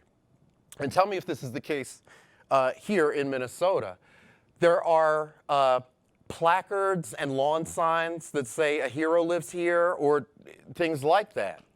And I agree with every single lawn sign. And then there's another part of me that said, are you kidding me? We've always been heroes and champions and warriors. And now, if there is any silver lining to any of this, is that the world finally recognizes the hard work and the effort that's put into what it is that we do. Oh yeah, and there's civil unrest and racial inequities are being shown every single day. We were not trained for any of this. And work was hard enough in and of itself before 2020. But there are solutions, all right? So I'll tell you what, doesn't matter which hand you use, put your left hand or your right hand out. Just put it out, palm up, okay? Now go ahead and put it over your opposite shoulder. Now go ahead and pat lightly and say, we're going to get through this. Because we're going to get through this. And I was so very, very excited to come back. And I don't say that to everybody, but I was excited to be with you all. And so you know how you get invited to somebody's house for dinner, right? And it's been a while, and you're having a great time, and you're just yucking it up, and oh my goodness gracious, we just started where we left off. And everything is wonderful and fine, and oh, we have to do this again. And then you never get invited back. I got invited back. So I'm excited about that. And I thought about the good work that Benedictine does. And what message could I bring in an hour? And I thought that if there's nothing else, I need to remind you of just how remarkable you are when you're not twisted and bent over by stress. When your face isn't screwed by exhaustion and frustration. I stopped by to provide maybe a temporary oasis and give some inspiration for the heart, but then also I think tools for the head that will make sense as we go through the presentation. So one of the things that is absolutely critical, because I'm the boss of me and you're the boss of you, and nobody can make us happy or sad, which is a huge life lesson, but then it's also a cure for a whole lot of things. Nobody's responsible for our happiness. We're responsible for our feelings and our thoughts. So this is what I'd like you to do. I'm going to give you some examples, and I want you to determine if, just from the examples, do you feel that I'm going to make your day easier or more difficult? That's it, all right? Because I think about the way that you and I show up. And how many of you recognize that there's a difference between somebody who shows up to work and somebody who shows up to work? They're the exact same things, but it's a different thing. It's a different energy. It's a different purpose. It's a different intention, all right? So you and I are colleagues, and I showed up to work, and anybody can show up to work.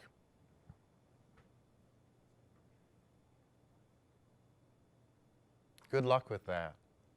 So I'm going to start at 3. When I get to 1, I want you to give your best ready face.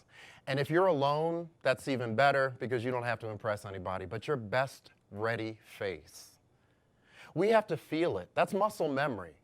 And I don't know how many of you have ever played a sport. I would venture to say that all of you have heard of sport. Ready is critical in everything that we do, especially now as apparently the wheels are falling off. Apparently, or that's what we're told. And uncharted times, and a new normal, and all of these words that are constantly in the airspace 24/7. And there's very little effort being put into, you've been through some stuff before, and this is tough, and here you are on the other side. There's very little time put into, you're a beast already. Start beasting. Support one another, all right? So I'm going to start at 3. When I get to 1, best ready face. Now, I have the benefit of seeing human beings here, all right? So I'd like you to give your best ready face. Oh, and by the way, masks are sometimes used as an excuse because folks take in our whole bodies, all right? So even with a mask on, ready looks like something, all right? So I'm going to start at 3. When I get to 1, best ready face, all right? It's on, okay? And ready never looks like this, ever, all right? 3, 2, you're ready already. 1, let's see it. Because ready looks like something. And we have a colleague right here that's a game face, a ready face. And it doesn't always come with smiles, but that's okay. There's no judgment because ready looks like something. And you and I like to work with people who at least appear like they're ready. One of the things that I have found over 20 years of travel to hundreds of organizations in the healthcare space is that no matter what kind of supervisor you have or you are, what kind of mentor you consider yourself, what kind of mentors you've had, everybody needs an honest friend in the workplace. And you know how your honest friend will let you know if you have spinach in your teeth, correct? Because they're looking out for you. An honest friend will let you know if you've missed a belt loop. An honest friend will let you know if you have toilet paper on your shoe. Jerry, an honest friend, if I ask you, hey, Jerry, would you like a mint? You take the mint, right? You take the mint, especially masked up. Are you kidding me? Now we know. An honest friend sometimes shares some things that they see that you don't have the vision to see because your eyes go that way. Our eyes don't go this way. And I find that people respond to what it is that they see and the energy they experience. So I also wanted to come and be an honest friend. And can I tell you, as your honest friend, through all of the Zoom calls that I'm doing now and the virtual trainings and seminars and all the rest of that, I see people, whether that is on the small computer screen or sometimes even live when I have the opportunity to be in a building, you look tired and you look exhausted, and for good reason. There's no judgment. Here's what your honest friend knows about you is that you don't get enough appreciation. And I'll do, this is a small sampling we have in the room now. Is there anybody here that if one more stinking person comes up to you and tells you how wonderful you are, if one more son of a blankety blank person comes up to you and tells you that their world revolves around you at work and you bring such a bright spirit to work, you're going to quit? I mean, that doesn't happen. And even before the year 2020, I think because we're filled with individuals who give and give and give and make sacrifices to the detriment of their own mental and emotional health,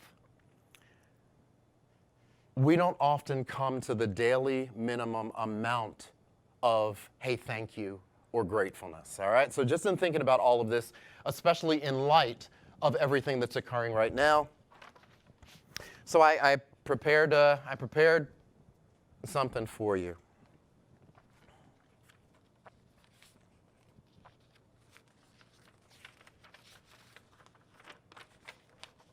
Just in case no one has told you today, thank you.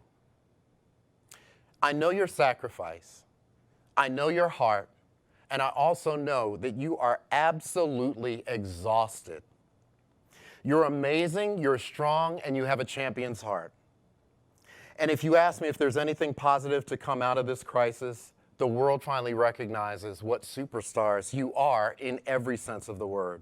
So on behalf of the elders, the patients, the residents, the participants and clients, and everybody else that we serve, both internally and externally, and all of the families that we're connected to, thank you, thank you, thank you.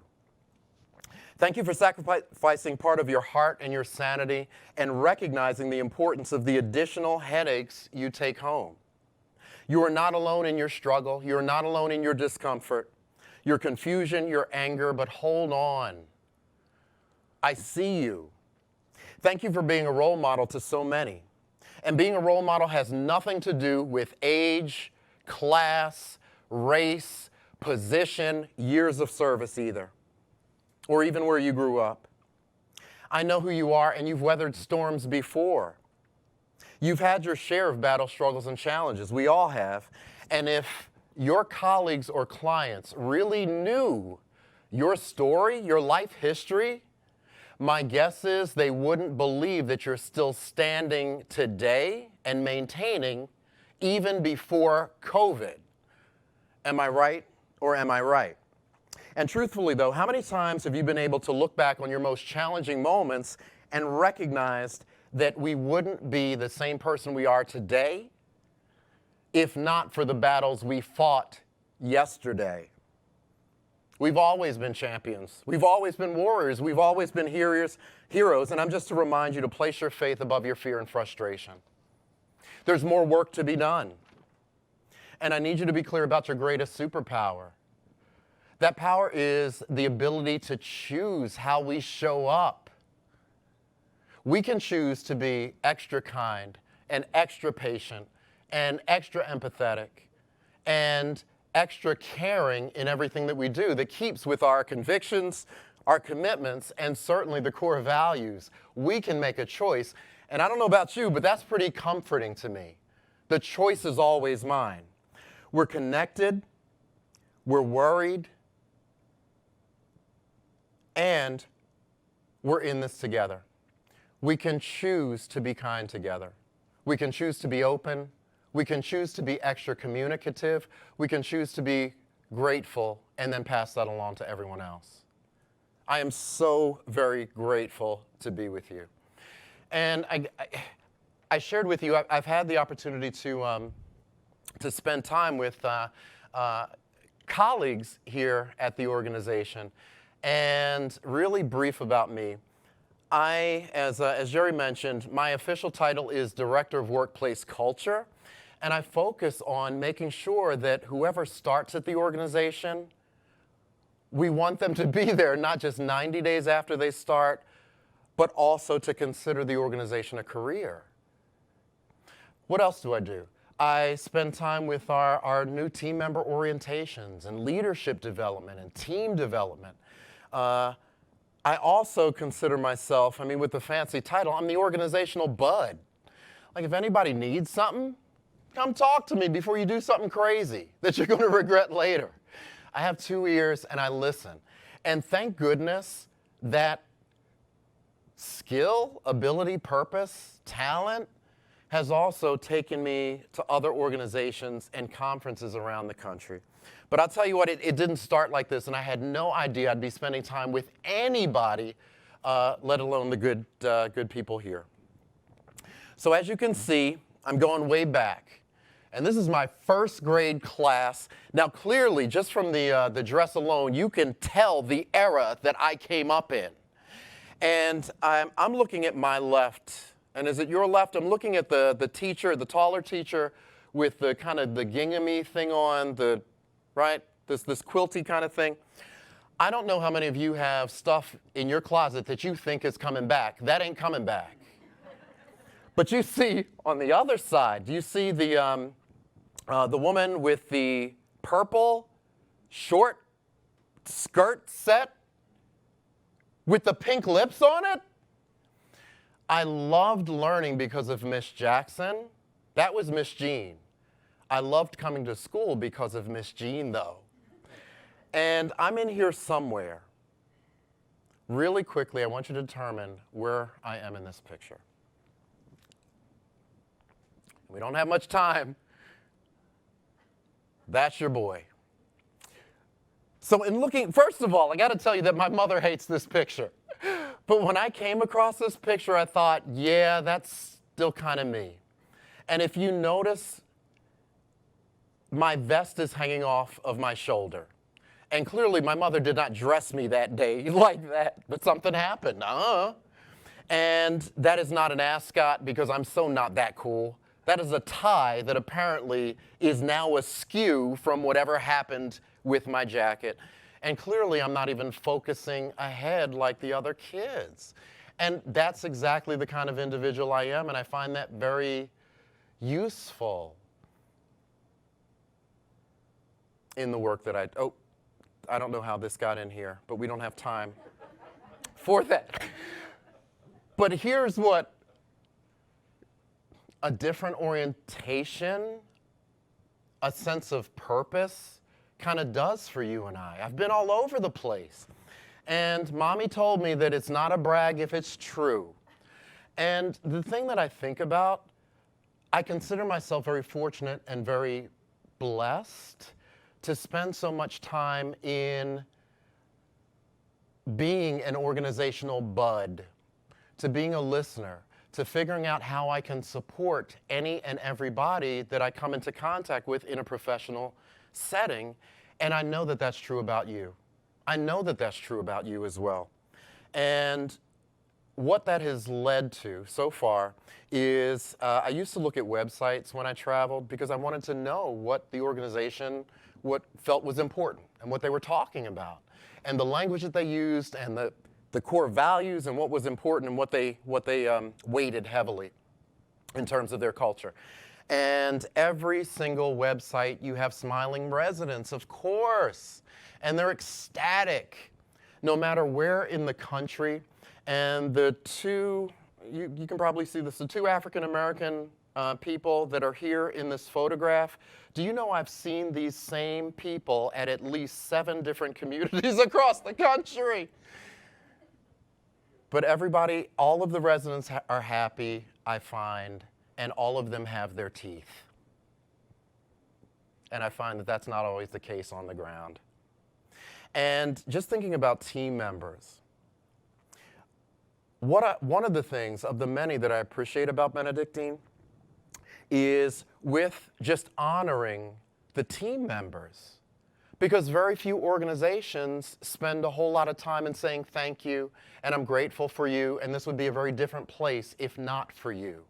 And there's a lot of lip service that goes into, oh, well, you see the residents when they get up in the morning, and you see them when they get home at night, and how important people are.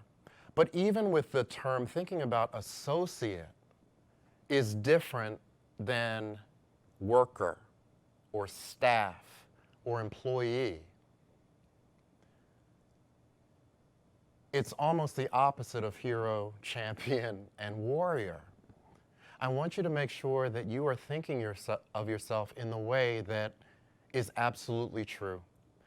But on the websites, everybody is fired up, and it almost looks like every team member, the question that they want to ask is, what else can I do for you? I mean, everybody's excited, and everybody gets along on the website. But I wouldn't be your honest friend, especially in times of crisis, if I also didn't share what I noticed and also provided a little bit of challenge, okay? So you're going to play at home, wherever it is that you're watching, and we're also going to play here in the room. And I just want you to give me a thumbs up if this scenario applies to you. If it doesn't, it doesn't. Not a big deal, all right? So in thinking about all of our lives Because when we were hired, it was our gifts and our talents, right? And we were also hired with, part and parcel, our life stories and our struggles and our battles, et cetera, okay? How many of you can think of at least one person that you work with that sometimes you wonder why they chose to work with other human beings? Any thumbs up here? Okay. How many of you can think of at least one person that you work with that the best way to really get their goat, to piss them off, is to say, good morning? How many of you can think of at least one person that you work with who can be a supermodel for Cranky Magazine? And there's no judgment. I'm not passing judgment. I just know that stress does numbers on us. And it's pretty predictable. And not any of us thought about this when we were hired. And those questions weren't asked when we came to the organization. And we all know stress, and most organizations have wellness programs. Wellness isn't just for the residents and the family member. It's wellness. We have to consider wellness for ourselves. Now let's think about this. Stress. Just a regular old bottle of water. Now I could hold this, you and I can hold this for a minute. Not an issue. If I held this for an hour, my arm would start to tire. If I held this for a day, what do you think would happen? What do you think would happen? Sore, Charlie horse, cramps. I'd probably have to be taken to a physician, physical therapy. Now, I want us to think about stress. How many of you in this room and out there, how many of you, somebody has asked you how you are and you said fine, but you were really lying? Because we have a giver's heart in the work that we do, we don't often say no. And imagine carrying this burden around with us day after day after day after day after day. If you and I don't take an opportunity to put it down every now and again, and to do those things that allow us to forget how we live vicariously through the mental, physical, and emotional health of those that we serve, we won't be able to serve. We won't be able to move our colleagues and inspire our colleagues in ways that they need. Stress is a bear. And let's think more about stress. There's, I don't know if you know this story or not, Grandpa Pop-Pop was taking a nap, and those old bad grandchildren, they found some really stinky cheese in the refrigerator, and while Pop-Pop was napping, they came and they rubbed a little right under his nose. And after about an hour's time, he got up. Something stinks in here. So he walks out of the room, he goes into the kitchen. Something stinks in here too. And then he goes outside and he smells it again and says, you know what? The whole world stinks. Stress adds an additional burden to all of us. It impacts our physical health, and it also impacts our emotion and then how we demonstrate it. How many of you have ever, in this room, how many of you have ever been in love? And just do that, even if it hasn't happened, right? So when you're, oh my gosh, when you're in love, doesn't everything taste different? The same stuff. What's special about this meatloaf, dear? And it ain't the meatloaf. Right? It's the feeling, it's the emotion, because you and I were filled up. Our bank accounts are filled. We've had deposits in our emotional bank account, so we're feeling good. And then we see some other couple, and they're hugging up on some park bench and not as in love as we are, but oh, the world is in love. And then all of a sudden, they take up with somebody across town, and then we go crashing. And Then we see the same couple in love on that park bench, and they're loving one another. And then we tell them to go get a room. Stress adds exhaustion. Stress impacts us in ways that not only impact the residents, but then also our team members. Stress. Two things I was told when I got to aging services and healthcare. The first was, I love my residents. I love the residents. I could not go anywhere without hearing, I love the residents. And it makes sense because I find that most folks find purpose in taking care of other individuals. I love the residents. The other thing that I heard was nurses eat their young. And I didn't know what nurses eat their young was because I came from a different industry. And what I find is that it's not just nurses. The stress impacts environmental services. It impacts dining. It impacts everybody in this room. It impacts everybody. When we are squeezed, we tend to look at other people and squeeze them. This is what it sounds like. So I'm going to ask for, and I can't ask you to do this at home, but I'm going to ask you to do this in the room. Hey, do me a favor. Kathleen, ask me how I am. How are you? Oh, I'm hanging in. Thanks. Jerry, ask me how I am. How are you? I'm hanging on. Thanks a lot. Ask me how I am. Anybody? How you doing? I'm hanging up. How are you? Same crap, different day. How are you? Oh, you know, another day in paradise. How are you? Well, every day has a little disappointment. Why should today be any different? How are you? How are you? I don't know. What have you heard? How are you? How are you? At least I'm on this side of the River Jordan. How are you? One day closer to glory. How are you? I don't have to tell you, you're not my supervisor. How are you? Number one answer, I'm here. I'm here. I'm here. No judgment. There's absolutely no judgment. Stress produces responses. But we all like to work with people who at least look like they're ready. We can do some stuff about it, however. Do we have any dog owners here? And I'll include some cat owners. And I would even, you know what?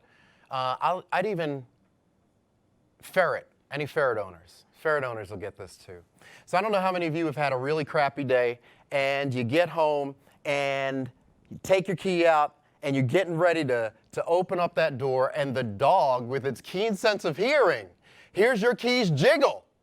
And as soon as you open up that door, the dog's nose is between the door and the jamb, just waiting for you to get into that house, and has absolutely no care in the world about the kind of day that you've had. And the dog is looking at you just shaking. Where have you been? And not right now, dog, I can't even begin to explain my day. Let me just get in. Can I please just get settled? And the dog doesn't even care. Dog doesn't care. Would you quit it? I'm like, after a while, the dog wears you down. And then you dog people with that dog voice, oh, you're such a precious girl. And I have no idea where dog owners learn the dog voice, but all dog owners have the dog voice. And the dog knows the secret. The dog knows the secret. And whether that dog loves you or not, that dog is going to get fed that night. And I wonder if we think about the impact that we have on other people. So if I come into the job and I showed up rather than showed up, could you imagine this? Tell me your name. Julie. Could you imagine this, Julie? So let's just say that, Julie, do you have battle, struggles, and challenges in life in general? Yes. Oh, yeah, me too. And everybody in this room and everybody out there. Battle, struggles, and challenges. Hey, Julie, do you have issues? Yes, you do. Right, good answer. That was the right answer. We all have issues. And do you like to feel valued and appreciated? We all do, right? And sometimes, Coach used to say, some days you get the bear and some days the bear gets you. Well, Julie, oh my goodness gracious, the world events, the bear's got you, and you come in, And could you imagine this? And you just brought it because you couldn't shake it all off at the worry tree out in the front. And you come in and somebody, oh my goodness, you're trying to keep it up. And then could you imagine this? One of your colleagues comes up and they, Julie, where have you been? I've missed you. Do you know what's going to happen if you're a human being on this planet?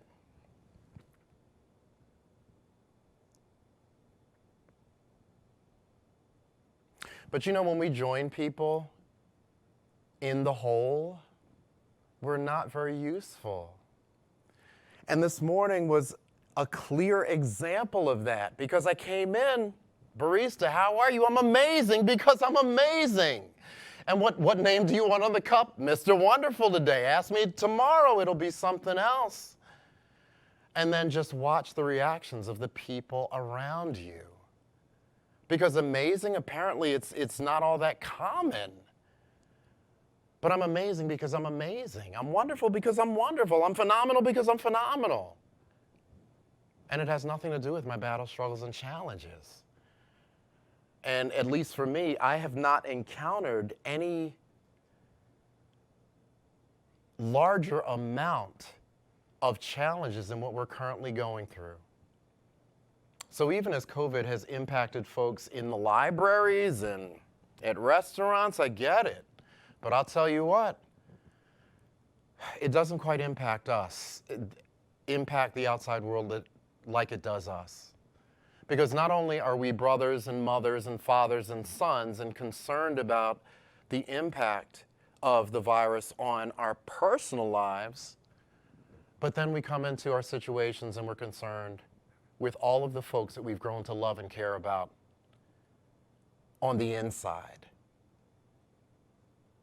And I'm still amazing.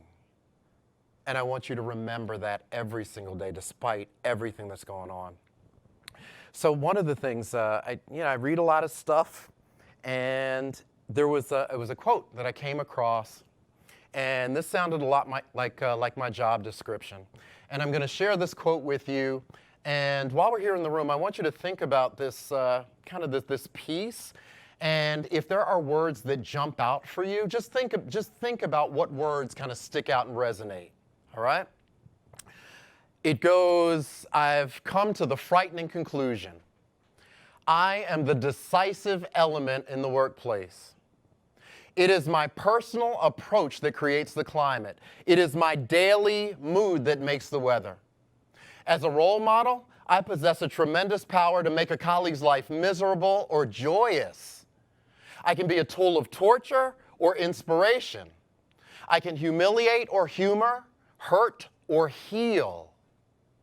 In all situations, it is my response that decides whether a crisis will be escalated or de-escalated, and a colleague humanized or dehumanized.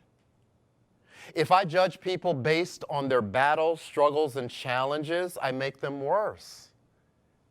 If I see and treat people as they ought to be, I help them become what they are capable of becoming. Humanized, dehumanized, hurt, humiliate, heal, humor. I came across that, and I told you, I was relatively new to aging services and healthcare and had no idea about any of this. And I came across that and I said, wait a minute, this sounds like this is part of my job description. And it sounds like everybody's mission, vision, values, and it doesn't even matter whether it's corporate or otherwise. It sounded pretty mission-y to me. And I thought, I found my purpose at least in the healthcare arena. My personal approach creates the climate. This has nothing to do with anybody else but the decision that you and we make to be who we are going to be to the other people around us, but more importantly, who we're going to be to ourselves. So I'll tell you what, Jerry, I could use your help, actually. Those two things right behind you. Thank you, friend. Appreciate it.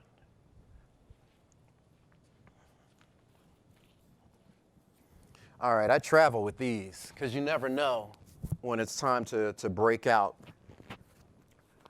with any of these. And this has happened a long time before 2020 and COVID. I can promise you this. I want you to recognize that you're a hero and that you have the power to change what you can change. E plus R equals O. E plus R equals O. E is the event. R equals O, which is the outcome. What do you think R is? It's your response. It's your reaction to things as they occur. And there is power in recognizing that, look, I didn't cause the event. The event is the event. But my reaction to it may have a whole lot to do with the outcome and what that looks like, not just for me, but it could the outcome for my loved ones, the outcome for the folks that I work with. And here's some things to think about, all right? Some mantras for you, okay? Repeat after me. It is what it is. It is what it is. It is what it is. And it's not an excuse. It is what it is. It is what it is. It is what it is. And that does not bring heat to it. That does not lessen it. It is what it is. It is what it is. Now let me get to work. One thing that I think is sometimes over-prescribed is hope. The concept of hope, I get it. It makes sense. We need hope in our lives. But could you imagine this? Jerry, I bet you hope I'm kinder to you. Really? Hope? I get it. Hope? I get it. I hope things change.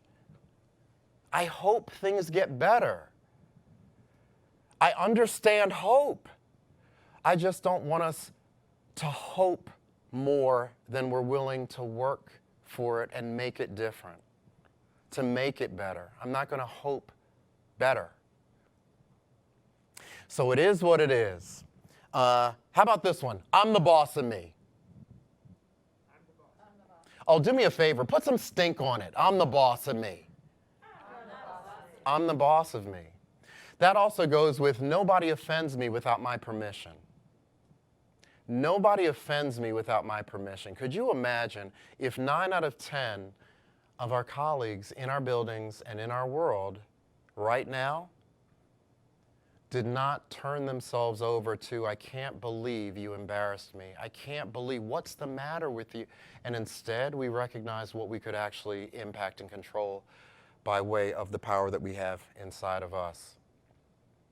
I have another mantra for you. How about let's try this? Not on my watch. Not on my watch. Not on my watch. Not on my watch. Not on my watch. If we see something in our vicinity that needs some additional empathy or needs some additional caring, or we see a situation that needs additional understanding, it really is okay to say not on my watch and to do something about it and not let things occur that don't need to occur, that doesn't look like this, but instead feels like this. Not on my watch. Not on my watch. And there's an element to courage to all of this that I think is absolutely critical. Not on my watch. The last one I'm going to give you is especially important, and it's going to set up our days moving forward. All right? So at least, gang in the room, are you ready? Yes. All right, I know 4 people are ready. You know how I know? Because 2 of you behind the mask said, yep. The other 2 did this. Even behind a mask, ready looks like something, all right? So, hey, are you ready? Yes. All right, good stuff. Repeat after me. I will take personal responsibility for the energy and the attitude I bring to my team. That way I don't have to wait for anybody else to change, to do anything different. I will take personal responsibility. There's power in that. Could you imagine starting that off every single morning?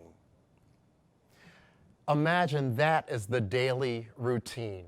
Now, I'm going to share something with you, and I want you to imagine yourself in this space, okay?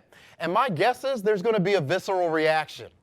It's not going to be, I kind of feel wishy-washy about this. I found with this example either, oh my goodness gracious, or holy crap, what kind of drug is she on? All right? So if we can roll that beautiful bean footage. Look, I can be a shark. Now my whole house is great.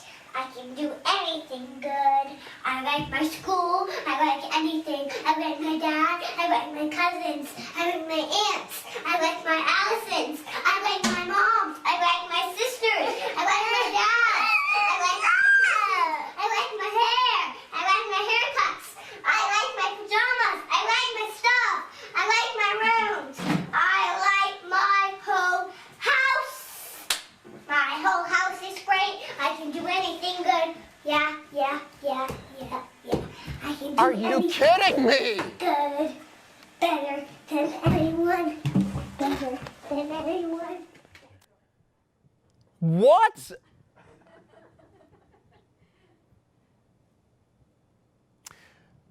It's almost like, what? This is decaf.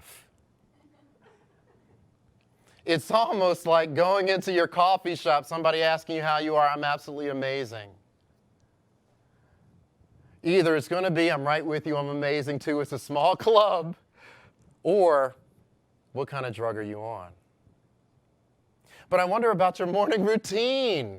I wonder about the morning routine. I've thought about mine, and I think about, okay, so what's the day bringing me? I have absolutely no idea. I know what I'm bringing. And that's all I need to know. That's all you need to know. I can't predict the future. You can't predict the future. Second wave of coronavirus, nobody has the date. Nobody knows if it's coming, how hard it's coming. Don't know. Don't know. Don't know. Vaccine is in the work, apparently. Don't know when it's coming.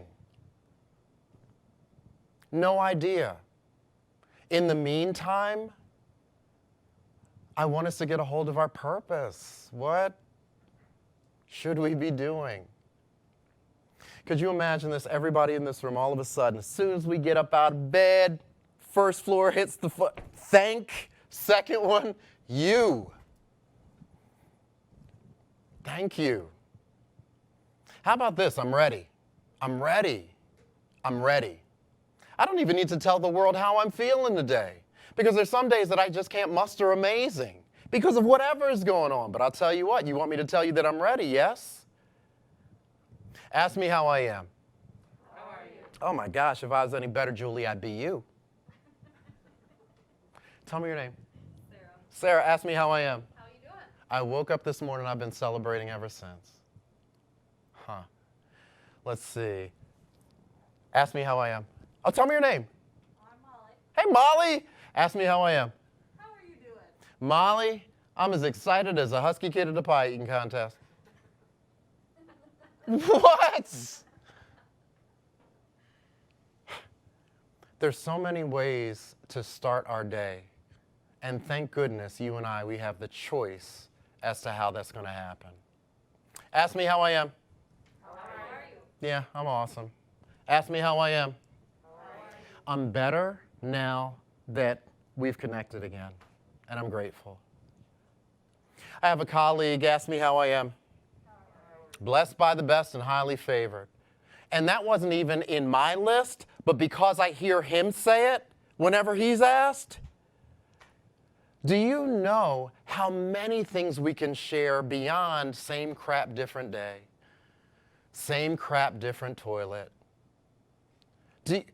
Monday, it's always our choice.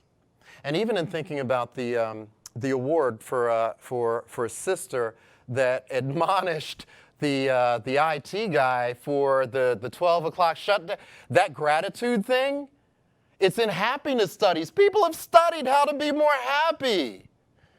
How to be more happy. And one of them is gratitude. If at the beginning of the day or at the end of the day we think about what went right rather than holy crap, oy, oy, oy, what an awful day. That muscle memory gets pretty strong when we focus on the crap. And if there was no other time that our residents and our families and our clients and participants need us, is now. And we need to be amazing, because we are amazing. How cool is that? It's a short trip. We need to be wonderful. We need to be ready. We need to be grateful. It's a choice that we all have to make. So bonus material. While you're here, hold open a hand, because we have to activate some of this stuff. So there's theory and there are ideas, right? And there's a script. But I'll tell you what, we need to activate it and figure out what tomorrow is going to look like, what the next day is going to look like, at least what's within our control. So while, just hold it out, even if you're alone out there. So I'm going to say something, or I'm going to do something, and you tell me if it feels like this to you or if it feels like that to you. Got it? Feels like this to you or feels like this to you? Okay? Let's see. Hey, Julie, thank you for being such a willing playmate. I appreciate that. Does it feel like that to you or this to you? Okay? So what if I did this, Julie? Well, you're this close. You might as well pay attention. What's that feel like to you? It feels like that to you, right? Hold open a hand. If I say, oh, dear Lord, is today going to be like yesterday, Sarah? Does that feel like this to you or this to you? Okay? Hold open a hand. You know what? I know it's been a really hard week. You know what you need to do, though? You need to suck it up, Buttercup. Yank. All day long. Hold open a hand. Let's see. If I were to say something like, oh my goodness, Kathleen, you're one of the reasons that I stay excited about doing this. Huh. Right? Hold open a hand. Oh my goodness gracious, how about this? 2 words. Good morning. 2 words. How about this? Open hand, close hand. How about... Sometimes, don't do that at the club, because that's creepy. Nobody responds to that at the club. But could you imagine all the way up at the end of the hall and you see someone struggling and you can't shout at, hey, you can't. But all of a sudden you go, all day long. I don't even have to say anything. I don't even have to tell you who I am, how I am. I'm better now that I know we're working together. And none of that took any longer than 7 seconds. I didn't ask you to watch a TED Talk. I didn't ask you to read a book or check out an article. Giving this out throughout the course of the day will make a difference, not to everybody that we say we love in our buildings, but it'll make a huge difference to us and the responses that we get. So I'll tell you what, 30-day thank you challenge. Because none of us are overly appreciated for the job that we do currently. And it's hard, it's tough, especially now, and when we're stressed, we hold it back. We need to pay people in compliments more now than ever. 30-day thank you challenge. From now until today's date next month, make sure you get at least one human being that you're saying, hey, I'm grateful that you're here and let me tell you why. This department would not be able to keep it together if not for you. I wouldn't be able to keep it together if not for you. One human being over the next 30 days, 28 days it takes to break a habit. I want to be out of the habit of thinking that I can't make a difference. I don't need to think that. One day at a time, and that muscle becomes strong. When you're asked how you are, don't forget to share what is really true. So even as there are battle, struggles, and challenges, yup, same club. And it could be personal, professional, financial, emotional, psychological, who knows what it is. Maybe your check engine light is on. But I'll tell you what, I'm still amazing. Oops, I meant you're still amazing.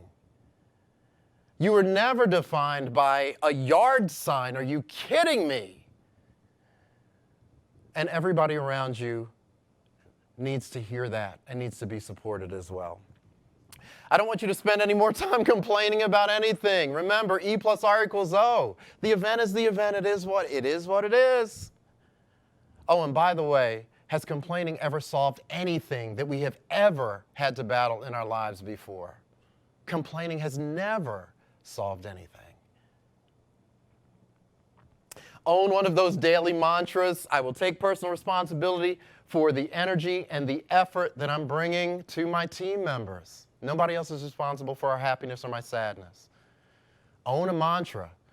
First thing in the morning, make that the routine. Bring it. Repeat it through the day. It'll get us through the day. And courage, oh my gosh, never before has there been a time where we need to be courage and to do and say the right things.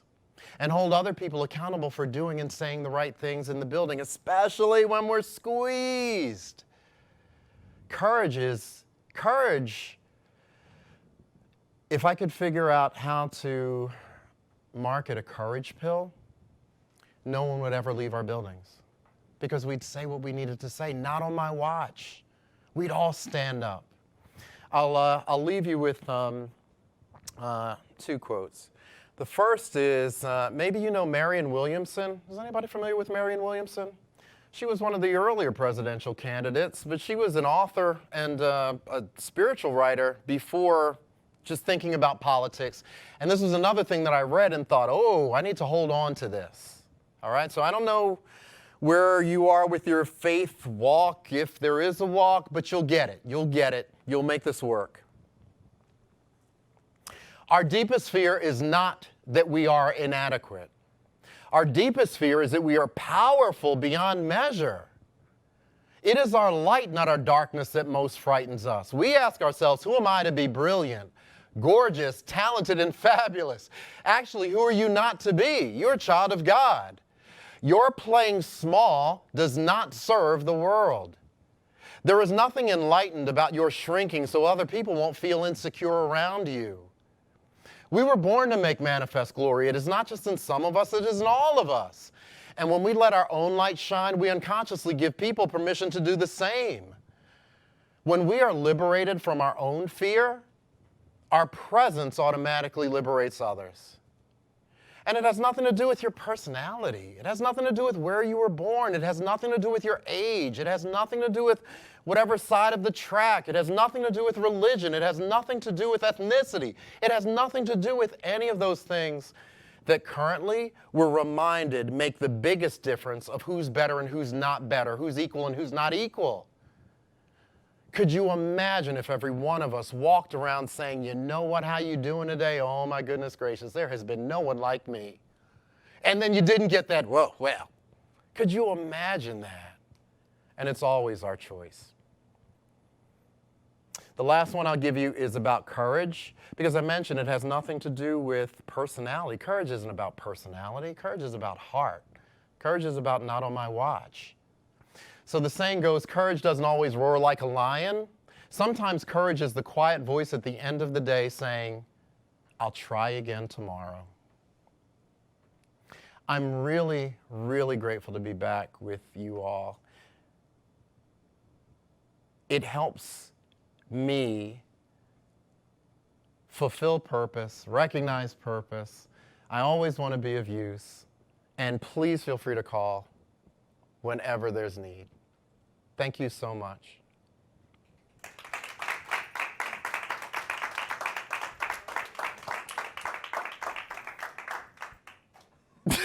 Thank you so much. Thank you, Christopher, for your inspiration and suggestions on how we can take care of ourselves while taking care of others. I couldn't help as you were talking, I kept reflecting back on a question that was brought forward from the audience, and the question was, do you mind if I'm within the 6 feet? Please. Thank you. And the question that came to me from the audience was, how's Benedictine doing? And I responded in a way that said, well, you know, we've been impacted across the organization. Census is down, you know, morale, you know, those types of things. But what kept coming to my mind as I'm listening to you is, in the midst of all of the muck, all the garbage that we're going through, what COVID has brought forward, we're still doing amazing. Our associates are amazing. our residents are amazing, our families are amazing. It's not ideal, right? We're not in an ideal situation, and quite honestly, if it's not this, it's going to be something else, right? But we still do amazing things, and we still carry out the mission, and we still take care of people. And we saw 30 plus honorees of 6,000 that were being honored, but all of them do amazing things. And so for that, I'm so thankful. So thank you for kind of resetting my thinking a little bit in my brain, that it's everybody. Oh, I appreciate that. Here's what, from your comments, and not just in this room, when we were talking on the outside, because one of the things that, the bear, you get the bear gets you, right? So how's it going today, gang? Business as usual. We practice that routine. It doesn't inspire, and everybody needs to be inspired. Right. Nobody can be differently motivated. Motivation is different than inspiration. And just in thinking, your answer to the question, well, how do you lead during all of this crisis? And all of the words were comforting, and they were the right words that I got. But the thing that I appreciated the most, even though you were masked up, because I think about these masks aren't the biggest hindrance. It was the eyeball contact that said, I'm right here, and I'm doing what I can do. And if we spend more time with the eyes, because people can read our eyes, and there's less hugging going on, there's less fist bumping, there's less handshaking, and okay, well, it is what it is. I appreciate the clarity, and that makes all of the difference in the world. We don't need any more presidents of organizations. Follow me here. We don't need any more presidents of organizations. We don't need any more supervisors. We don't need any more directors. People need role models. People need coaches. People need mentors. People need partners in this, and that's what I got. So that I'm especially grateful for as well. Thank you for your leadership. Well, thank you, Christopher, and thank you for making the trip again, and thank you for saying yes when we asked you. Anytime. So thank you very much. Absolutely. Thank you. So as we wrap up the virtual conference, we want to share some special stories from our communities with you. So we have a video that will follow my remarks. In addition, we have a tradition that our sisters have always closed our Duluth conference with a special blessing. So thank you for joining us today, and please turn your attention to our closing video and stay tuned for a very special message from Sister Beverly Rawe, prioress at St. Scholastica Monastery. Thank you very much. In some ways, our 2020 began in mid-March with a new normal. It's hard to even think back to January and February and what we were doing in a world without masks, social distancing, and no visitors for our residents. Every single one of us had to adapt, but adapt we did. Benedictine's Chief Medical Officer, Dr. Neil Budenseek, explains how COVID-19 has influenced us, creating a new normal. We didn't have a good appreciation for how this would potentially affect us. As things evolved rather rapidly, we had to get really tight and very astute at new and more rigorous infection control and prevention practices. Now, we're not even at that point. We're beyond the mask. We're to eye protection. Just that experience of having to work with that barrier, that is the next normal. That is the new normal. All across Benedictine, associates went out of their way to help residents stay connected to their loved ones, even when it's the difficult conversation of goodbye. COVID have affected all of us in so many different ways. I think one that stood with me from our facility standpoint is that we had this Zoom call with family, and there was this day where we had a patient who actually ate very well, and now she was declining, and we wanted the family to spend some time with her, and the only way that could happen was through Zoom. And I just personally volunteered to help our family. I knew this patient personally. I knew her ability to eat, to move, to walk. And all of a sudden she was in bed lying there, helpless. And we sort of brought the family in. I personally had to hang on to the iPad that day, bring the iPad right into her face just for her to be able to talk to her family. And just for them to say, Mom, I love you. And It was a difficult moment for me, and it was also a difficult moment for the family because I could see that they wanted to touch their mom, but they couldn't do that. And I just felt like I could be present to make the connection between they and their mom, and I think also give us a sense of appreciation of some of the work we've done, even in the midst of that challenge that we had to do. Ishmael wasn't the only one helping residents connect to loved ones. After months of being separated from his wife Shar, Art, a resident in our Duluth community, was determined to celebrate their 58th wedding anniversary together. Time for staff to get to work. I wanted it to be a surprise party for my wife. All I can give her is my love and devotion, and a nice party if I can put it together. Anniversaries can't happen without a wedding first. And while weddings are looking different these days, they're still happening, even outside of skilled nursing facilities. We originally had planned to have a larger wedding, at least 50 or 60 people, and after the COVID epidemic hit, we realized that that probably wasn't possible. We didn't want people coming here from all over the state and the region, and we really wanted my mom to be part of it. She said that she was very excited about it and was really looking forward to it. So we talked to St. Anne's, and it turned out that it was possible to actually bring her outside in a very controlled manner. There were only 10 people, and everyone had masks, etc. And so it was, she could be part of the wedding, part of the ceremony. I'd really like to thank the staff for working with her. They worked hard to make sure the wedding would happen, that we had it timed, and that she had a microphone and speakers. But the other thing I really do want to say is that I really do appreciate the staff on the second floor. They're really there for her, but I want to say thank you for that. It's great when communities can celebrate love, but often staff need to help residents cope with loss. At Koda Living Community, Carl was not only dealing with the isolation of COVID, but the loss of his beloved wife, Betty.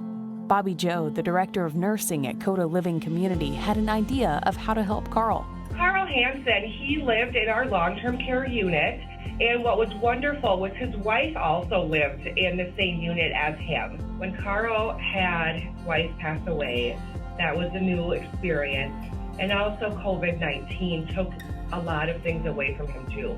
It took his other family members away from him. So getting to talk to Carl, you knew that he liked more things that appeal to a man. He liked outdoors, he liked tools, he was a very smart engineer. So I called my husband up and said, hey, I'm going to introduce you to Carl. And when Carl came down and had his first video conference with Brandon, they spent about half an hour together, and it was this spark actually in both of their eyes was something that I'll never forget, but more so I know my husband will never forget. Whether it's weddings, anniversaries, or getting your spouse to help with a resident, Benedictine associates have been incredibly creative and know how to have a little fun too. Like Russ Britton from Villa St. Benedict and his backup dancers Ray and Mario with his original Kovid song, Stay Back. I hope you like it.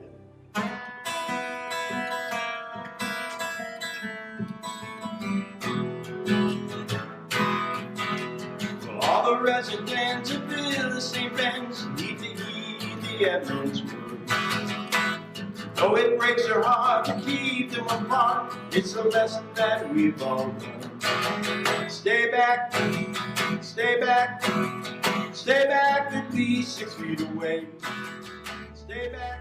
Music is healing, and there is needed to be healing for our associates too during this time where COVID has taken the lives of some of our residents.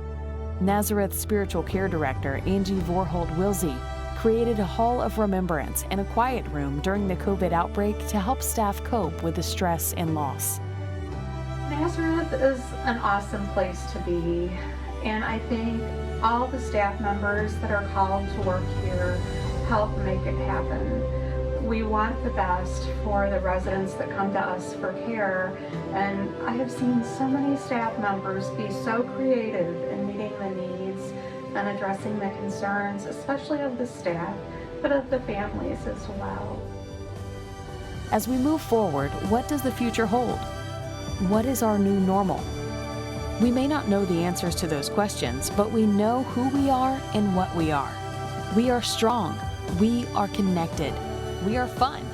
We are faithful. We are Benedictine.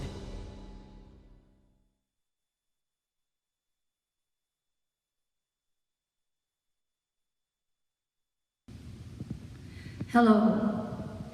On behalf of the Benedictine Sisters of St. Scholastica Monastery, I thank you for your generous and joy-filled spirit. We are especially proud of the way you have gone above and beyond in the care and protection of our residents during this pandemic. Before I invite my sisters to join me in our blessings for you, I would like to offer our gratitude and thanks using a prayer modified for caregivers that came from the Catholic Health Association. May you see with tender eyes the hearts of those before you. May you hear with well-tuned ears the unspoken needs of those whose voices are muted. May you hold with gentle hands the bodies and the spirits of those you care for. May the beauty of soul, the strength of spirit, the wholeness of being lead you, inspire you, and let you know your own beauty of soul, strength of spirit, wholeness of being.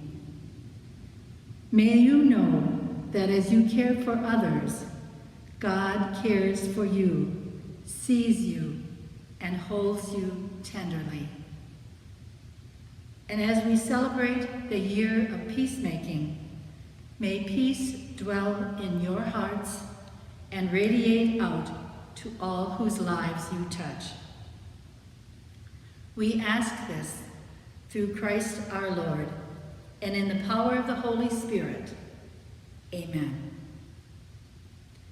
And now we'd like to share our traditional sung blessing recorded in Our Lady Queen of Peace Chapel. You will see that we are practicing our physical distancing and wearing our masks, but our hearts reach out to you in loving gratitude.